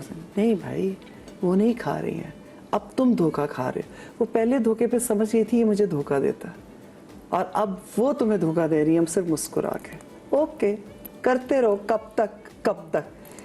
क्योंकि इंसान की फितरत है, जहाँ से एक दफ़ा चोट लगी होती है दूसरी दफ़ा वहाँ से जाते हुए ना थोड़ी एहतियात करता है। ठोकर लग जाएगी तो एहतियात करेगा, हाथ जल जाएगा तो एहतियात करेगा, ऐसा नहीं हो सकता। हाँ, आप शऊरी तौर पे जानबूझ के उसी जगह पे रहें और आप वहाँ से गुजर रहे हो तो इसमें कसूर आपका भी हो। आपका है। क्या सोच समझकर मामलात को क्लियर रखना चाहिए या कभी कभार झूठ बोलकर दिल रखना ज़रूरी होता है? डिपेंड करता है कि किसके साथ क्या है। कभी कभी आप झूठ बोल के भी दिल रख सकते हैं, ज़रूरी नहीं है कि हर वक्त आप जो है वो लफ्ज़ों के ज़रिए थप्पड़ ही मारते रहें। तो बिल्कुल कर सकते हैं। यहाँ एक बात ज़रूर ऐड करूँगी, ज़रूरी नहीं है किसी को सुधारने के लिए या मामले को सुलझाने के लिए आप बहुत चीख चिल्ला के बात करें या किसी चीज़ को पॉइंट आउट, किसी बुराई को पॉइंट आउट करने के लिए। आपकी काबिलियत, आपकी समझदारी, आपका सलीका और आपका इनर वहाँ पता चलता है जहाँ बात करते हैं। बात करने के बहुत से तरीके, किसी को लगता है झूठ बोल के या मैनिपुलेट करके हम बात करें। मैनिपुलेट करके नहीं बात करते, बात करने का तरीका ये होना चाहिए कि अगले का दिल दुखना नहीं चाहिए पर एहसास होना चाहिए कि उसने गलती की। और कहीं कहीं ऐसा होता है कि अगली जगह बात करने की वो गुंजाइश भी नहीं छोड़ते, वो बात ही नहीं करना चाहते। रिश्ते, मुझे लगता है ये मतिया मेरी अगर लाइफ का निचोड़ जो है ना वो ये है, मुझे लगता है मेरे लिए कोई सक्सेस मायने नहीं रखती, मेरे लिए कोई पैसा मायने नहीं रखता, कोई खूबसूरती मायने नहीं रखती, जब तक कि मेरे रिश्ते सिक्योर नहीं हैं। तो उसको बचाने के लिए, उनको आपस में जुड़े रखने के लिए ये मेरी एफर्ट होनी चाहिए, क्योंकि मुझे लगता है वही मेरा रिटायरमेंट प्लान है। मोहब्बत करना ज़रूरी है या इसके बगैर भी ज़िंदगी गुजारी जा सकती है? डिपेंड है आपके कौन सी वाली मोहब्बत की बात कर रहे हो। हर तरह की मोहब्बत, हर तरह की स्पेशल वाली मोहब्बत। मोहब्बत करना बहुत ज़रूरी है हर रिश्ते से। सिर्फ एक ही रिश्ता नहीं होता जिसमें आप मोहब्बत को ला सकें। वो मोहब्बत जो है और दिल से करना बहुत ज़रूरी है और फिर उसका जवाब भी आगे से वैसा ही आ रहा हो। लेकिन अगर ना भी आ रहा हो, अगर आप एक बंदे से, एक इंसान से, चाहे वो आपकी बहन है, भाई है, आपका लवर है, आपका हस्बैंड है, बेटा है, कुछ भी है, तो आप अपना प्योर देंगे, 100% देंगे। अब जब आप 100% देंगे तो हो सकता है कि आपको भी 100% मिल ही जाए। पहले तो ये कि हमें मोहब्बत करते हुए मोहब्बत का मतलब सीख लेना चाहिए कि मोहब्बत is not give and take, वो सौदेबाजी है। और दूसरी बात ये, बग़ैर मोहब्बत के तो ज़िंदगी ही नहीं है, खूबसूरती ही नहीं है, हुब के बग़ैर तो कुछ है ही नहीं। बट वो हुब वो है जिसमें रिटर्न नहीं है, वो आप अपनी ज़ात के लिए करते हैं। मोहब्बत उतनी करें जिससे आप पुरसुकून हैं और आप खुश हैं, आप राज़ी हैं, अपनी खुशी के लिए करें। दूसरे को प्लीज़ करने के लिए मोहब्बत मत करें। और बग़ैर मोहब्बत के किसी भी रिश्ते, किसी मोहब्बत कोलीग्स के साथ भी है, बैठने उठने में उनका एहसास करना, उनका ध्यान रखना। अपने बनाए हुए खाने से भी मोहब्बत है।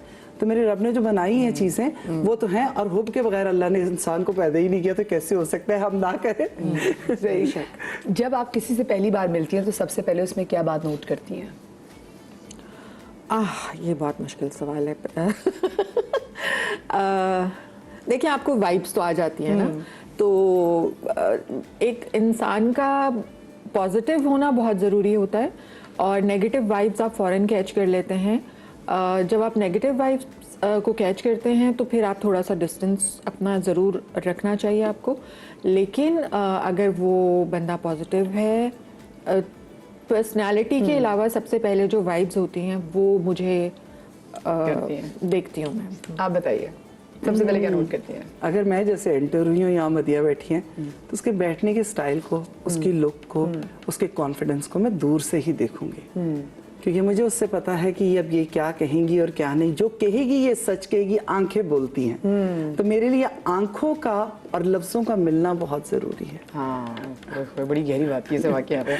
हाँ, अच्छा, लेकिन कुछ लोग हैं जो आंखें भी, उनकी आंखें भी, अच्छा, लफ्ज नहीं बोलेंगे, वो लफ्ज, क्योंकि ये वैसे आप लोगों को करना चाहिए और हर इंसान को करना चाहिए। जब आपको समझ नहीं आती ज़िंदगी किस रुख पे जा रही है, मेरे रिश्ते किस रुख पे जा रहे हैं, तो ये एक बड़ी आम सी थेरेपी है जो हम करवाते हैं।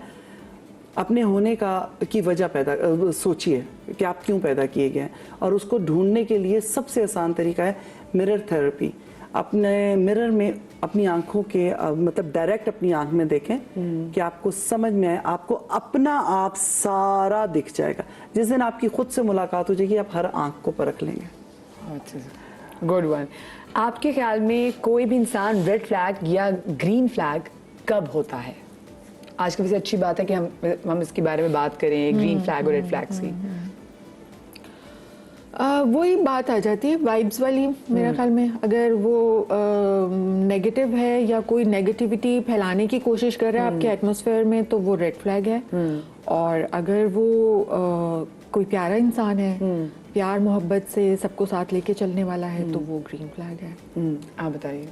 अच्छा, रेड फ्लैग और ग्रीन फ्लैग का दूर से पहले तो ये पता चलता है, हम लोगों के कप रखने से भी अंदाज़ा लगाते हैं। दैट इज़ जज करना किसी को, ठीक है। मैंने आपको पहले भी कहा कि कोई आज सुबह अपने घर से हलवा खाकर आया है या बीवी की डांट खाकर आया है, तो उसके इस अच्छा, कप बीवी के मियाँ की डांट भी हो सकती है। मियाँ नहीं, अब मैं आदमी की बात कर रही हूँ ना, तो वो ये कप किस तरह रखेगा, ठीक है।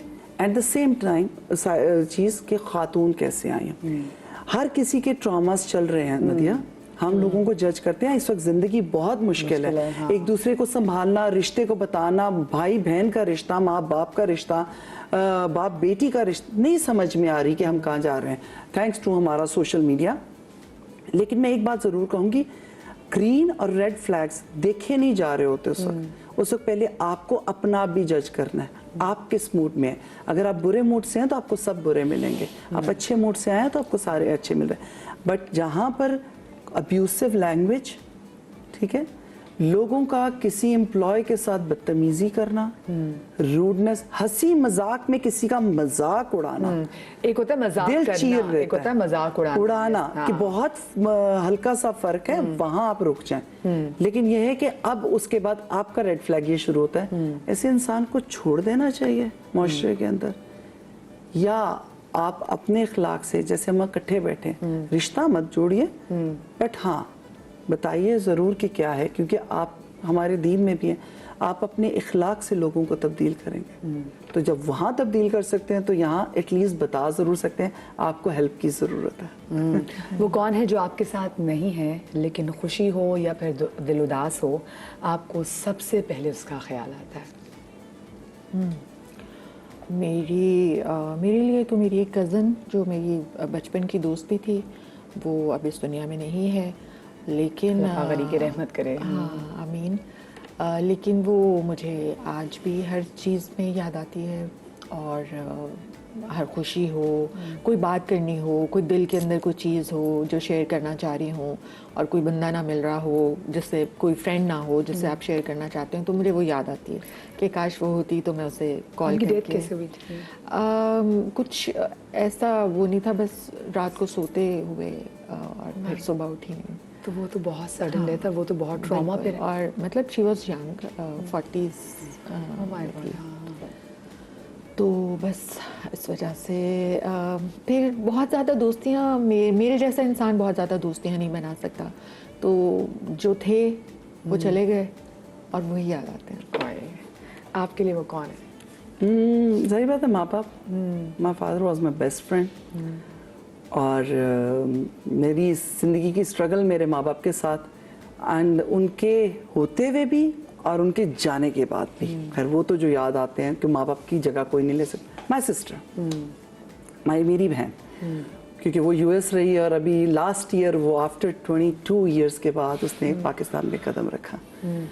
तो मुझे लगता, अब मैं जिस दिन उसने कदम रखा तो उस दिन मुझे अफसोस हुआ कि मुझे लगा मैंने अपनी 22 साल की ज़िंदगी शायद ज़ाया कर दी है, क्योंकि मैं आई एम नॉट वेरी एक्सप्रेसिव इस मामले में। मैं रो लेती हूँ, मैं हंस लेती हूँ, मैं वो माँ हूँ जो खिला के मोहब्बत पूरी करती है। 2 पराठे खिला दूँगी, बट मैं कह नहीं पाती।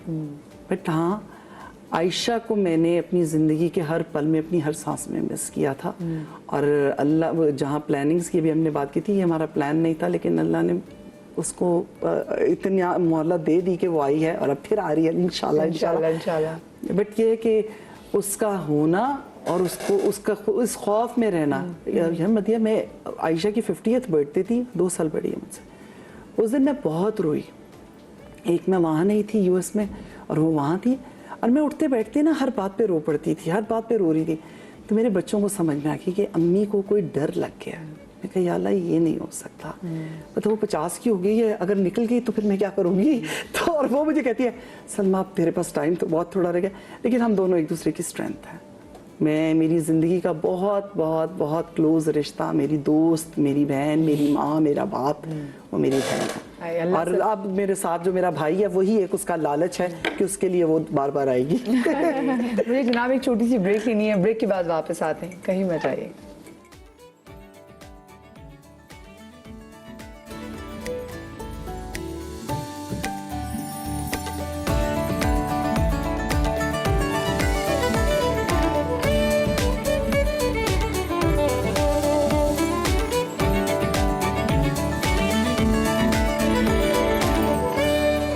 जी जनाब, welcome back after the break. और अभी हमने इनसे की दिल की काफ़ी ज़्यादा बातें। वैसे अगर देखा जाए तो पूरा शो ही, हम शो में जो बातें हो रही थी, बस वो पूरे का पूरा शो एक तरह से दिल की बात होती है, लेकिन एक तरीके से ज़िंदगी का perspective, how do you see your life. और अब बड़े पैराडाइम्स होते हैं इंसान के, तो उसको भी जानना बड़ा अच्छा लगता है, क्योंकि मैं बहुत सीखती हूँ जब भी हमारा कॉफ़ी टेबल का सेगमेंट होता है। मैं लोगों के पर्सपेक्टिव से बहुत कुछ सीखती हूँ। अच्छा जी, मैं अब जरा आप लोगों से ये पूछना, क्योंकि हम आपको अक्सर सोशल मीडिया पर देख रहे होते हैं, आप बहुत शॉपिंग कर रही होती हैं। अच्छा, मज़े की बात है मदिया, मैं ज़्यादा शॉपिंग नहीं करती। ये जो मैं अभी जा रही हूँ, मेरे घर में बच्ची की शादी है, तो ओ ये शादी की शॉपिंग चल रही है। और ये शादी की मैं नहीं कर रही हूँ शॉपिंग, क्योंकि बड़ी वाली जाती है, वो जहाँ जहाँ चीज़ें पसंद कर लेती है, फिर वो वेट करती है कि मैं शूट से फ्री हूँ तो मैं जाती हूँ। उन लोगों ने देखा होगा, कोई इतने को बुरे हुलिये में मैं होती हूँ। कभी ड्रिप लगी हुई है, कभी बुरा हाल है, कभी लास्ट भी मैं गई हूँ। बट एक चीज़ ज़रूर करूँगी, अगर आप लोगों को ये बात समझ में आए, मैं बहुत खुश हूँ इन्फ्लुएंसर्स काम कर रहे हैं, हमारे आर्टिस्ट काम करते हैं और जाते हैं।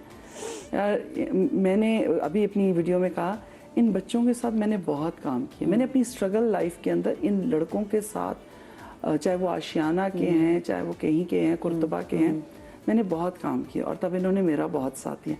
आज अगर अल्लाह ने मुझे इस मुकाम पे पहुंचाया है तो, और जब वो आके कहता है भाजी हम आपकी एक वीडियो बना लेते, मैं कहती हूँ हाँ बना लो। इवन बहुत सारे लोग हैं, मेरा मैनेजर मुझे कहता है आप बगैर उसके किस तरह, मैं क्या पहली बात तो ये मैं झूठ नहीं बोलती, दूसरी बात ये कि मैं पीआर नहीं लेती, मैं जब तक चीज को पहन के देख के चेक नहीं कर लूंगी मैं तब तक उसका कोई रिव्यू नहीं दूंगी, क्योंकि पीआर के चक्कर में बड़ा नुकसान होता है, बहुत नुकसान। और जब तक जहां से मैं शॉपिंग करती नहीं मैं उसका नहीं बताऊंगी।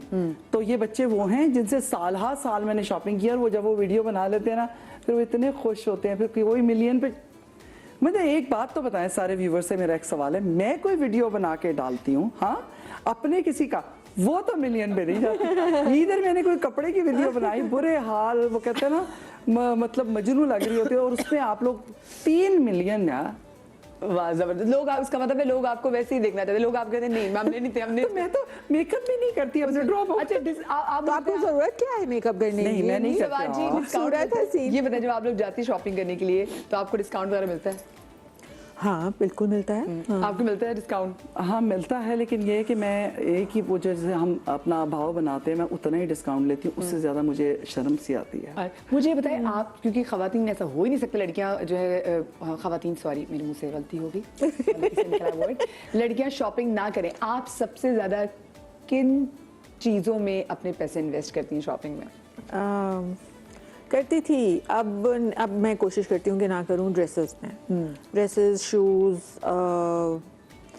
ज्वेलरी, इन सब चीज़ों में करती थी, लेकिन अब मुझे लगता है कि बहुत ज़्यादा हो गया। मतलब अब इतनी है कि आप यही पहन लो तो बहुत है, तो अब मज़ीद और करने की क्या ज़रूरत है। लेकिन फिर भी जब आप कहीं जाते हैं कोई एक आधी चीज़ तो पसंद आ ही जाती है, तो फिर ले लेते हैं। आप बताएं सबसे ज़्यादा कौन सी चीज़ें पैसे आप खर्च करती हैं? पता है बड़ी एक अजीब बात है, मैं अपनी सारी बहनों से ये बात कहूँगी, कोई ऐसा वो नहीं है रोने वाला, हम बहुत गलती करते हैं जो हम अपना ख्याल नहीं रखते हैं। और अभी मदिया क्वेश्चन कर रही थी, तो जब प्यार और मोहब्बत की बात आ रही थी ना, तो जब तक आप अपने आप से मोहब्बत नहीं करेंगे कोई आपकी रिस्पेक्ट नहीं करेगा।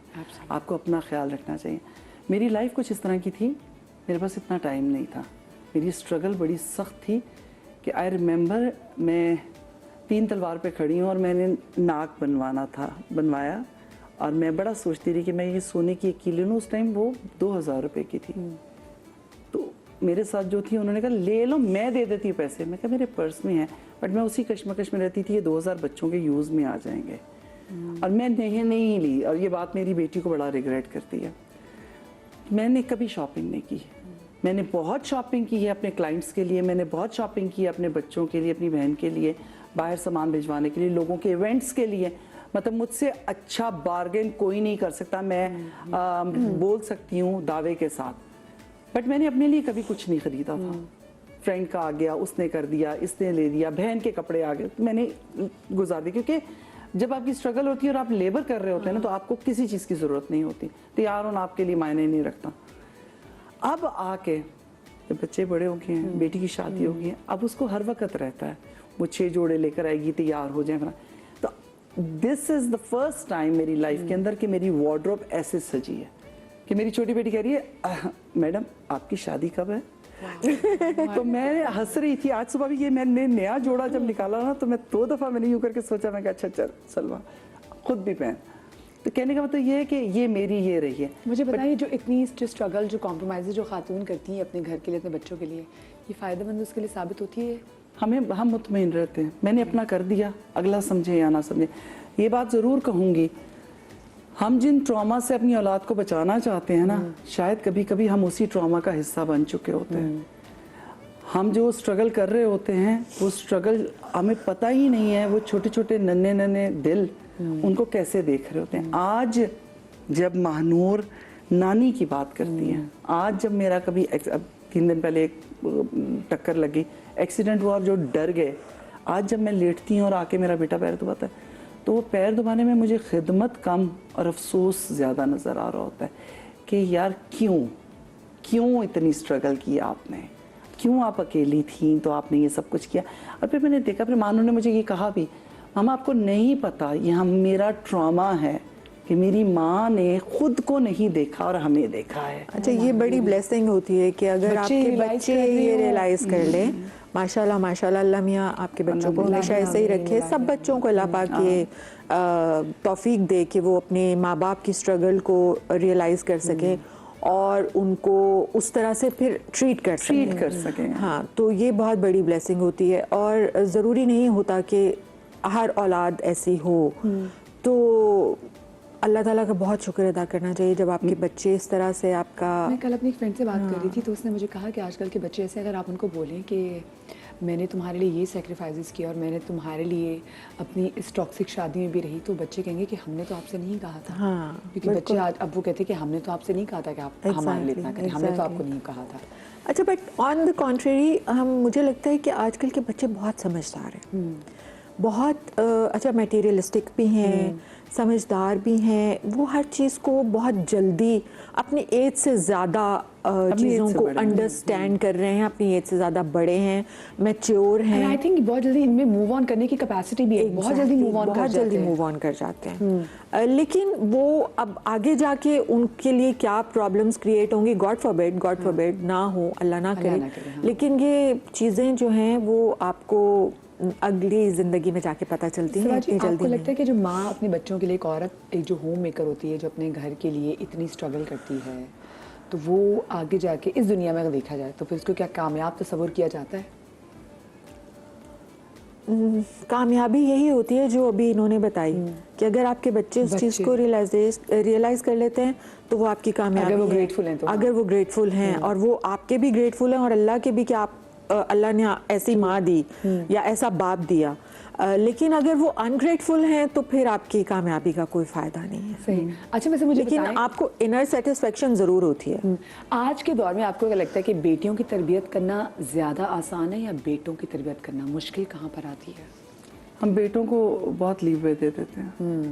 मैं अब खुद अपने पे बात करूं, बहुत दे देते हैं। और क्यों हम इतना डरते हैं? शायद हमने उन्हें बाहर जाने की इजाज़त दी हुई है, वो लोगों में बैठते हैं, उनके डिप्रेशंस, उनके ट्रॉमास डिफरेंट होते हैं। लेकिन नहीं, बेटी आप जो आप करेंगे ना, बहुत आसान तरीका, फॉर्मूला है। आपने अपने बच्चे की तरबियत करनी है, आप जो कर रहे हैं उसके सामने करें। आप जैसा चाहते हैं आपका बच्चा बने, आपको वैसा बनना पड़ेगा। ठीक है? आप जो काम करेंगे, आप सामने से स्क्रीन से हटिए, वो वैसा ही हो जाएगा। और ये चीज़ मैं अपने पे रख के कह रही हूँ। मैं अपनी अम्मी के बहुत क्लोज नहीं थी, मैं अपने अब्बू के ज़्यादा क्लोज थी, लेकिन मतलब नाखून के ऊपर की लाइनें भी उनसे मिलने लगी हैं यार। बैठ के नवाला भी खाना हमने उसी तरह शुरू कर दिया। तो आप ऑटोमेटिकली अपने पेरेंट्स की परछाई बन जाते हैं। तो सो प्लीज़ डू दैट। और जहाँ तक कामयाबी अगर आपने ढूंढनी है और आप देखना चाहते हैं आप ज़िंदगी में कामयाब हैं, मैंने मास के एक्सीडेंट में ये बात देखी।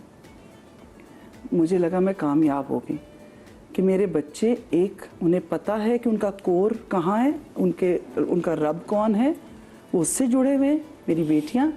और दूसरा ये कि वो तीनों आपस में यूँ हो गए, वो एक दूसरे के बगैर कुछ नहीं है। तो बच्चों से कहूँगी, अगर माँ बाप जिंदा नहीं भी हैं और आप चाहते हैं कि वो कामयाब तस्वुर किए जाएं दुनिया और आखिरत में, तो एक दूसरे से इत्तेहाद मत छोड़िए। बहुत ज़रूरी है। आप बताएं तरबियत की बात। तरबियत मेरे ख्याल में हमारे जो बेटियां हैं वो तो वक्त के साथ साथ अपने पेरेंट्स से, माशरे से बहुत सारी चीज़ें सीख जाती हैं, लेकिन आजकल बेटों की तरबियत जो है ना वो बहुत ज़रूरी है।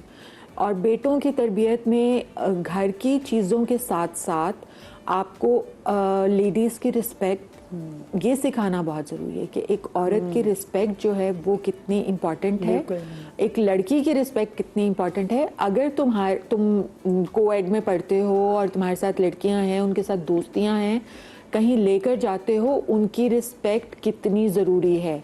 उनको घर, अच्छा अल्हम्दुलिल्लाह मेरा बेटा है तो वो जो उसके सारे फ्रेंड्स होते हैं वो उनके पेरेंट्स जो हैं वो उस पे ज़्यादा एतमाद करते हैं अपने बच्चों से ज़्यादा। तो वो जब वो जाता है तो अल्लाह का शुक्र है कि उसके साथ वो लड़कियों को भी आराम से भेज देते हैं कि उसे पता होता है, उन्हें सबको पेरेंट्स को पता है कि ये अगर लेके जा रहा है घर से तो इसी तरह शाम को वक्त से पहले जिम्मेदार है और ये छोड़ के जाएगा। और मुझे भी ये पता होता है कि जाहिर है अगर वो फ्रेंड्स हैं तो सब आपस में, और सबसे पहले मैंने उसे यही चीज़ सिखाई थी कि बेटा लड़की की रिस्पेक्ट जो है ना वो बहुत ज़रूरी होती है, और वो तुम्हारी सारी ज़िंदगी ये चीज़ जो है ना वो काम आएगी। और इसके साथ घर के काम काज करना, ये भी लड़कों को आजकल बहुत जरूरी है। मैं कहती हूँ पांडित रवान से शाबाश, इन्होंने कम पिलाओ, शाबाश। अगर आप काम पे लगाएंगे ना तो बच्चे का ध्यान भी लगा रहता है, उनको बिजी रखे। ये फोनों पे गेम, यार ये तो खास तौर पे मैं एक बात बताऊं, मैंने अपने घर के अंदर देखा, आप जिस दिन उन्हें लेकिन आप फोन पकड़ा देते हैं ना, उस दिन उनको वो एजिटेट ज्यादा होते हैं, फ्रस्ट्रेट होते हैं, मारेंगे भी, चीजें उठा के भी फेंकेंगे, और जिस दिन उनको नहीं देंगे एक हफ्ते बाद वो बिल्कुल नॉर्मल होते जाएंगे। तो वो ये चीज़ हमारी जो बच्ची हैं वो समझ लें कि बहुत ज़रूरी है भाई। मैं तो मेरे बच्चे ने पानी गिराया, मैंने उसको टिश्यू दिया, मैंने कहा चलो शाबाश साफ करो, फ्लोर साफ करो। अभी मैंने उसकी वीडियो बना के उसके अब्बा को भेज दी, उसके बाद तुम इतनी जालिम माँ, मैंने कहा भाई मुझे कल एक अच्छी, वो मेरी जो बहू है, मैं तो चली जाऊंगी, बाद में तो मेरी जुमेरात है उसी ने फाते दिलवानी ना, कि मेरी सास इतनी अच्छी थी जिसने इतना जेंटलमैन रेस किया। अच्छा, आपने स्ट्रगल्स की बात की, आपकी जिंदगी में सबसे हार्डेस्ट स्ट्रगल आपकी वो कौन सा टाइम था जब आपके देखिए that was the hardest time? अच्छा, मतलब जब गुजर जाता है ना वक्त तो आसान लगता है। हाँ, यही तो मेरे रब की करम नवाजी है, वरना शायद हमारा दिल फटता ही रहे और हम शिकवा, हमारा सबसे बड़ा कसूर क्या है, हम शिकवों पे जिंदगी गुजारते हैं। हम जिंदगी को कभी हंसते मुस्कुराते, जो 10 चीजें हमने देखी है ना, 9 मिल गई हैं, वो जो एक का शिकवा रह गया ना उसको पकड़ के रखते हैं, वो 9 भी जाया हो जाती है। तो मेरा ये हमेशा से रहा है कि मैं इसकी तरफ नहीं देखती, हर दफ़ा ये कोट करती हूँ, फिर करती हूँ, मदिया का भी हक बनता है इस पर। मेरी माँ कहती थी, जो चीज़ आपकी है, जिसने सदा आपके साथ रहना, उसके पीछे क्यों भाग रहे हो? जो नहीं है, जो सिर्फ थोड़ी देर के लिए आई है, उसके पीछे भागो ना, उसको अवेल कर लो, मेमोरीज बना लो। तो मैं कहा मसला, कहती जौंका, जो जौंकें होती हैं, लीचेस, जो जौंकें हैं वो गमों की हैं, शिकवों की हैं, अपने के तकलीफ देने की हैं, कुछ ना मिलने की हैं, मियाँ ने ये कह दिया छोड़ कर चला गया, इन चीज़ों की हैं जौंकें। कहती वो लग गई हैं तुम्हारी टांग पे, इसने नहीं जाना, तुम्हारा खून निचोड़ेंगी, तो लेट इट बी, इसको बाद में देखते हैं। अभी जो खूबसूरत तितलियां हैं यादों की, भाई आया उठ के मुस्कुरा के बैठ गया, आधा घंटा चंगा गुजर गया, बच्चे आए हैं उनके लिए, कोई शादी भी आए, इसमें बजाय कोई पुरानी बातें, दिल सड़ी हुई बातें करने से बेहतर, आयशी प्लीज, तो उससे बेहतर है कि हम तितलियों की तरफ भागे। मैंने आयशा इसलिए कहा, बहन देख रही होगी। तो कहने का मतलब, कहती है ये जौंके तो मेरे साथ कब्र में जानी है, तो कब्र च बड़ा वेला है, सुकून नाल बह के वेखांगे। और उनकी बात मुझे बड़ी मोटी और बड़ी सादगी से की हुई बात मेरे दिल को लगी, इसलिए मैं नहीं देखती। और हमें जब 2 बहनें हम लड़ती भी होती थी, नाराज हो जाती थी, तो अम्मी टोकरी दे देती थी, टोकरी थल्ले दबा दो, रोटी खा लो, बात चिकल करेंगे। तो मैं बकायदा बेवकूफ़ों की तरह खोल के, अम्मी लड़ाई खत्म होगी, लड़ाई गर्मा गर्मी में होती है, कहती है यही तो ठंडी करनी है। तो कहने तब ये कि वक्त गुजर जाता है तो सारी स्ट्रगल्स खत्म हो जाती है। अब वो नजर आता है, वो स्ट्रगल्स थी, वो हार्डशिप थी, मैंने गुजारी है, या अल्लाह तेरा शुक्र है। और वहां से लेके मेरा एक्चुअल रास्ता ये था। अच्छा, इसके अंदर मैंने एक शो में कहा था, जिसने मुझे तंग किया, जिसने मुझे स्प्रेस किया, मेरी ज़िंदगी को मुश्किल बनाया, नज़र लगाई, व्हाटएवर, जो मर्जी सोचें, आज मैं उनको दिल से दुआएं देती हूँ, उनके लिए बेहतरी की और हदायत की दुआ करती हूँ। क्यों ना किया होता तो मैं भी आज कहीं बैठ के पांडित हो रही होती और बहुओं को बातें सुना रही होती, मेरी सोच भी वैसी थी। तो आपको पॉलिश करने में वो स्ट्रगल बड़ा मायने रखती है। अच्छा, मैं दुआएं तो नहीं देती बिल्कुल भी, मैं छोड़ दिया ना, एक चीज़ छोड़ दी तो छोड़ दी, मतलब आपने अल्लाह के ऊपर जब छोड़ दिया हर चीज़, तो आपको फिर वो नज़र तो आ जाता है, आपको पता तो चल जाता है जिन्होंने आपके साथ बुरा किया उनके साथ भी कुछ इतना अच्छा तो नहीं होता। तो तो ये चीज़ें तो आपको दिख जाती हैं ना, पता चल जाती हैं। अच्छा, स्ट्रगल जो है वो जाहिर सी बात है, मैंने बहुत अर्ली एज से स्ट्रगल शुरू किया अपने, और मैंने जब मैट्रिक किया था तो उसके फ़ौरन बाद से मैंने अपना थोड़ा बहुत जो है वो काम करना, ट्यूशन्स घर पे पढ़ाना, इस तरह की चीज़ें शुरू कर दी थी।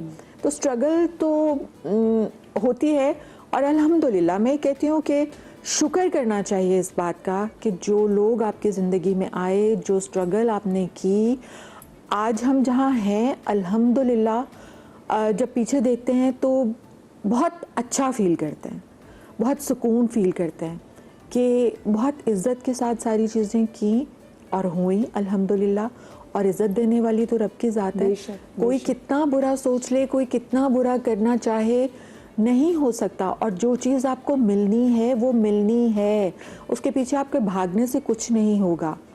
ख़ास तौर पे रिज़्क, जिसके लिए आज दुनिया इतना दौड़ रही है, हम लोग सब एक रेस में हैं, तगो-दो कर रहे हैं, लेकिन जो चीज़ आपके नसीब में है वो आपके रब ने आपको देनी है। चाहे आप, अच्छा लोग कहते हैं कि मनोसलवा नहीं उतरता, लेकिन मनोसलवा आज भी उतरता है। आपको घर बैठे कोई ना कोई ऐसी चीज़ मिल जाती है, क्योंकि अगर आपने अच्छा किया होगा तो आपके साथ अच्छा अच्छा, the universal return back to you. बिल्कुल। अच्छा, मुझे ये बताएं, अच्छा रिटर्न बैक टू, दोनों एक साथ अजीब बात कर दी मैंने, अब of course it's gonna pay you back. अच्छा, मुझे आप ये बताएं, आजकल आपका जो ड्रामा सीरियल जो पामाल बहुत हिट चल रहा है और जिसमें आपका जो किरदार है उसमें आपको ऑफ कोर्स एक पॉजिटिव फीडबैक भी आ रहा है और उसमें साथ साथ एक नेगेटिव फीडबैक भी आ रहा है, बिकॉज वो दिखा रहा है कि माँ जो है वो कहीं बेटी को डांट भी रही है और फिर कहीं उसके साथ भी खड़ी है। नहीं, एक और लफ्ज ऐड करूँ ना, ओवर एक्टिंग बड़ी कर रही है। अच्छा, मैं यहाँ पर जरूर फौरी तौर पर ये बात कहना चाहूंगी कि देखें, जिस क्लिप के ऊपर हमारे मीडिया से भी हमारे कुलीग्स ने बड़ा शोर मचाया, वो तो उनसे तो मेरी रिक्वेस्ट है कि प्लीज़ ज़रा थोड़ा सा मध्यम होकर बात किया करें, पहुंच जाइए ये बात। कहने का मतलब ये कि आपको लगता ही है कि माँ ये कह रही है, आप लफ्ज़ों पे तो जाएं। जो बेटी आके लफ्ज़ बोल रही है, सबा किसी दोस्त के घर जाती है और वहाँ छापा पड़ जाता है पुलिस का और वो थाने चली जाती है, शी इज़ प्रेग्नेंट, उसके हस्बैंड ने मना किया, माँ ने भी मना किया उस लड़की से दोस्ती मत रखो। जब घर में मामू के घर वो आती है और मियाँ रात अंधेरी में छोड़ जाता है, तो मियाँ को गालियां पड़ रही हैं कि भाई क्यों किया उसने प्रेग्नेंट औरत के साथ, इतना भी तो कोई यार, मतलब लफ्ज बोलते हुए आप लोगों को नहीं समझ में आ रही होती, इतना बड़ा कौन सा गुनाह करती। गुनाह होने का इंतजार करें कि फिर हम कहेंगे यार अब छोड़ देना चाहिए। बच्चियों को समझाने के लिए बहुत से तरीके होते हैं। मैं स्पेसिफिकली उस इवेंट की बात कर रही हूँ जो उस दिन हुआ। वो ये था कि वो घर आती है, मैं खाना रख रही हूँ, रात का अंधेरा, मेरी भाभी भी खड़ी है, मेरा भाई भी खड़ा है जिनके बेटे से रिश्ते से इनकार किया, और वो आती कहती है अम्मी, और मैंने कहा खैर है, अम्मी रजा ने मुझे छोड़ दिया, यानी कि तलाक हो गई जे, ठीक है, हाँ, छोड़ दिया। माँ के लिए तो हो गई ना, माँ को क्या पता दी है कि नहीं दी है।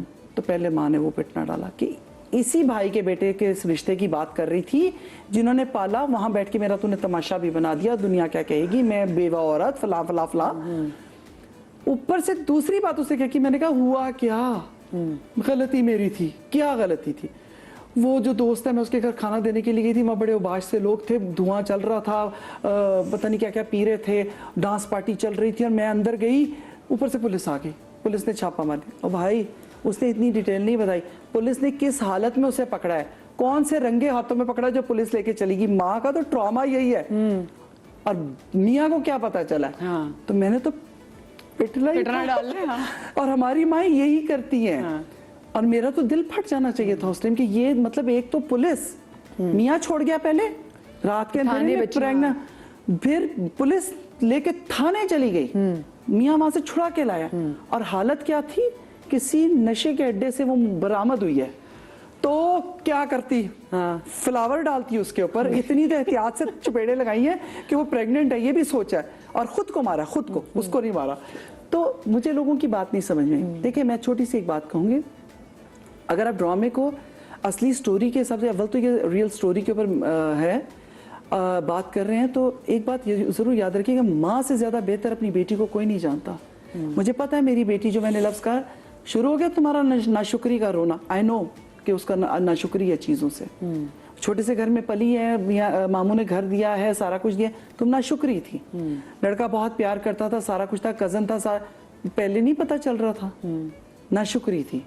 एक गाड़ी वाला मिला, तुम उसके साथ गाड़ी में बैठ कर आई और तुम्हें उससे मोहब्बत, तो ये भी लफ्ज मैंने बोला है, अच्छा अन्नी के साथ तो तुम शादी नहीं कर सकती, वो भी कल को बड़ा आदमी बन जाएगा, नहीं उससे मुझे मोहब्बत होगी। ये भी नहीं होता भाई कि तुम एक दिन गाड़ी में बैठ के आई, अगले दिन तुम्हें मोहब्बत होगी, ये भी मैंने कहा। वो सारे आपने इरेज कर दिए, पिटना पकड़ लिया। अच्छा, दूसरा ऑब्वियस है, हमारी यहाँ की माएँ बहुत ज्यादा बच्चियों को कोशिश करती हैं कि वो सेक्रीफाइस करें और वो अपने घर को बचाने की कोशिश करें। मर्द के कंधों पे भी होता है, लेकिन माने ना माने, एक बोलता है दूसरा चुप करता है, तरीक़ाकार यही है। और चीज़ें वो हैं जहाँ अब्यूसिव की बात है, अगर वो फिजिकल अब्यूस, जहाँ उसने पकड़ा है, वो नील पड़ा है, वो उसने मुझे नहीं दिखाया, लेकिन अगर वो अब्यूसिव होता तो मैं दूसरे दिन अपनी बेटी घर लेकर आ जाती, मैं भी इस चीज़ को मत वो करती। तो स्टोरी को स्टोरी है, उसको समझे, और उसमें जो मैं बताने की कोशिश कर रही हूँ उन माओं के लिए कि जब बच्ची आके बात करने लगती है, माँ सुनती ही नहीं है, माँ चुप करा देती है। लेकिन आप इस माँ को भी शाबाश दे दें, मैंने रजा से एड्रेस किया है तमीज़ के साथ, बेटा जो हुआ वो भी गलत है। और फिर छोटे इलाके की ही लड़की, क्योंकि उसने ताना दिया मेरी बेटी को कि तुम छोटे इलाके, तो पामाल में बहुत सारी चीज़ें। और अब आगे आप देखेंगे इसी माँ ने उसको जितना समझाया था, इस बच्ची की सबसे खूबसूरत लाइन ये थी, हर बात पे मेरी माँ मुझे नसीहत करती थी। और मेरी एक अच्छी बात ज़रूर थी, मैं अपनी माँ की नसीहत सुनती भी थी और अमल भी करती थी। वो अमल ही है जो आगे वो अपनी स्ट्रगल को लेकर चलेगी। तो पामाल बहुत खूबसूरत, जंजीबिल साहिबा का लिखा हुआ प्ले है। समझ यानी कि आप बहुत जो अच्छा आपने इतना से जस्टिफाई कर दिया कि जो पामाल में जो मदर का जो रिएक्शन है वो सही रिएक्शन, वो रिएक्शन बैकग्राउंड जानते हो, वो मुझे, मैं नहीं कहूंगी कि डायरेक्टर ने कहा था, थोड़ा कट कर देना था, डायरेक्टर को चाहिए था कट कर दें, आपको अंदाजा नहीं है। वो पहली टेक और उसके बाद दूसरी, दैट्स इट, वो वन गो में हुआ है। और बीच में हम नहीं रुके। उसके बाद मैंने अपनी जो पिल्स थी वो भी खाई, क्योंकि दिल की धड़कन नहीं काबू हो रही थी। वो इस तरह का आप जो एक्सप्रेशंस देख रहे हैं, यानी कैसे कोई अगर सख्त किस्म का अगर कोई एक्ट होता है, कोई सीन होता है, तो वो इतना वो आर्टिस्ट ले लेता है। आपके साथ भी कभी ऐसी कोई चीज़ हुई कि आप बहुत ही ज़्यादा उसमें इन्वॉल्व हो, जैसे उन्होंने कहा ना कि उन्होंने she had to pop into देखिए, जो रोने वाले कैरेक्टर्स होते हैं, वो रोना तो आपका 1-1.5-2 दिन तक जो है वो चलता है। वो क्योंकि आपकी बहुत एनर्जी वेस्ट होती है उसमें।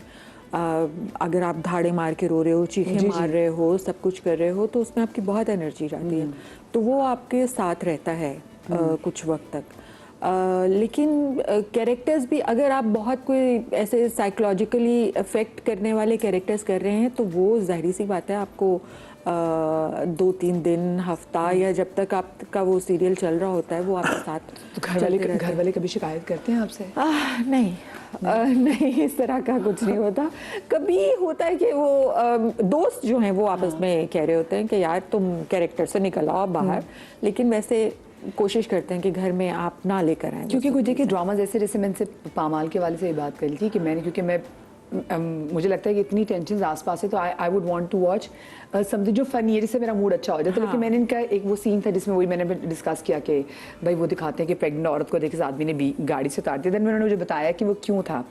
सो आपके साथ कभी ऐसा होता है, क्योंकि ये तो ड्रामा ऐसे मैं देख रही हूँ कि लड़कियों के ट्रॉमास इतने ट्रिगर हो गए। मैं सोशल मीडिया पे देख रही होती, लोग बता रहे थे कि मेरे मियाँ ने भी मेरे साथ ऐसा किया था, मेरे साथ भी ऐसा हुआ था, मेरा मियाँ भी ऐसे टॉक्सिक था।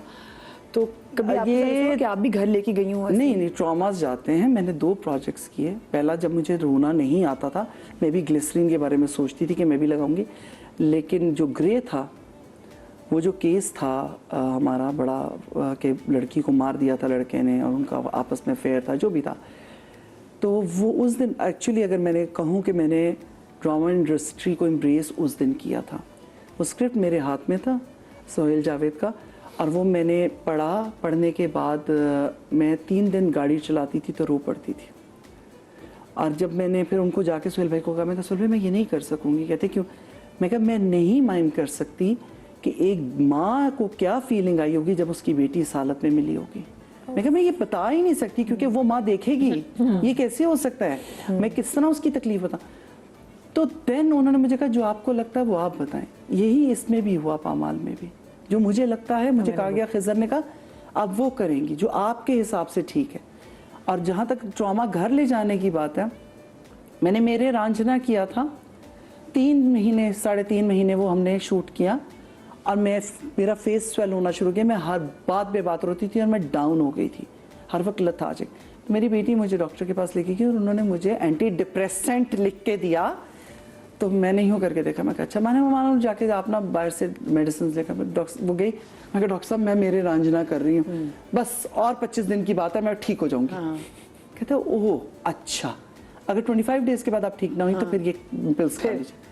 मतलब वो इतना रोना था वहां पर कि मैं मतलब मैंने कहना शुरू कर दिया, मैं मेरी रीढ़ की हड्डी का पानी खत्म हो गया रो रो के। Oh my God, इसलिए ना वो जो पुराने पापी है ना, फिर उसको क्योंकि तो पुराने कर, तो अभी जैसे अब नए नए, तो ऑफ कोर्स और वो हर अच्छा मजे की बात ये रमजान था, आपको पता है पानी पिया हो तो रोना आ भी जाता है, आंखें नम हो जाती, रमजान में कहाँ से करेंगे। मैंने कहा अल्लाह के वास्ते रमजान में कोई रोना नहीं होना चाहिए। अच्छा फिर वो आप कुछ डाल भी नहीं सकते आंख पे, हाँ, रोजा और वो रोना ऐसा था। अच्छा मेरा तो ये अब हंसते हैं सारे, टप टप टप टप पानी चल रहा है और सारा ओरिजिनल रोना है, मेरे अपने मेहनत। हमारी बातें तो जनाब चलती रहेंगी, लेकिन यही दुआ के साथ मैं इख्तिताम भी करूंगी कि अल्लाह पाक हमें ऐसी सिचुएशन से बचाए जहाँ पे हम बहुत दिल से दुखी होकर रोने लग जाएं। शाद रहिए, आबाद रहिए, अल्लाह पाक आपको औलाद के गम से हमेशा महफूज रखे। Thank you so much girls, कल मुलाकात होगी। अल्लाह हाफ़िज़।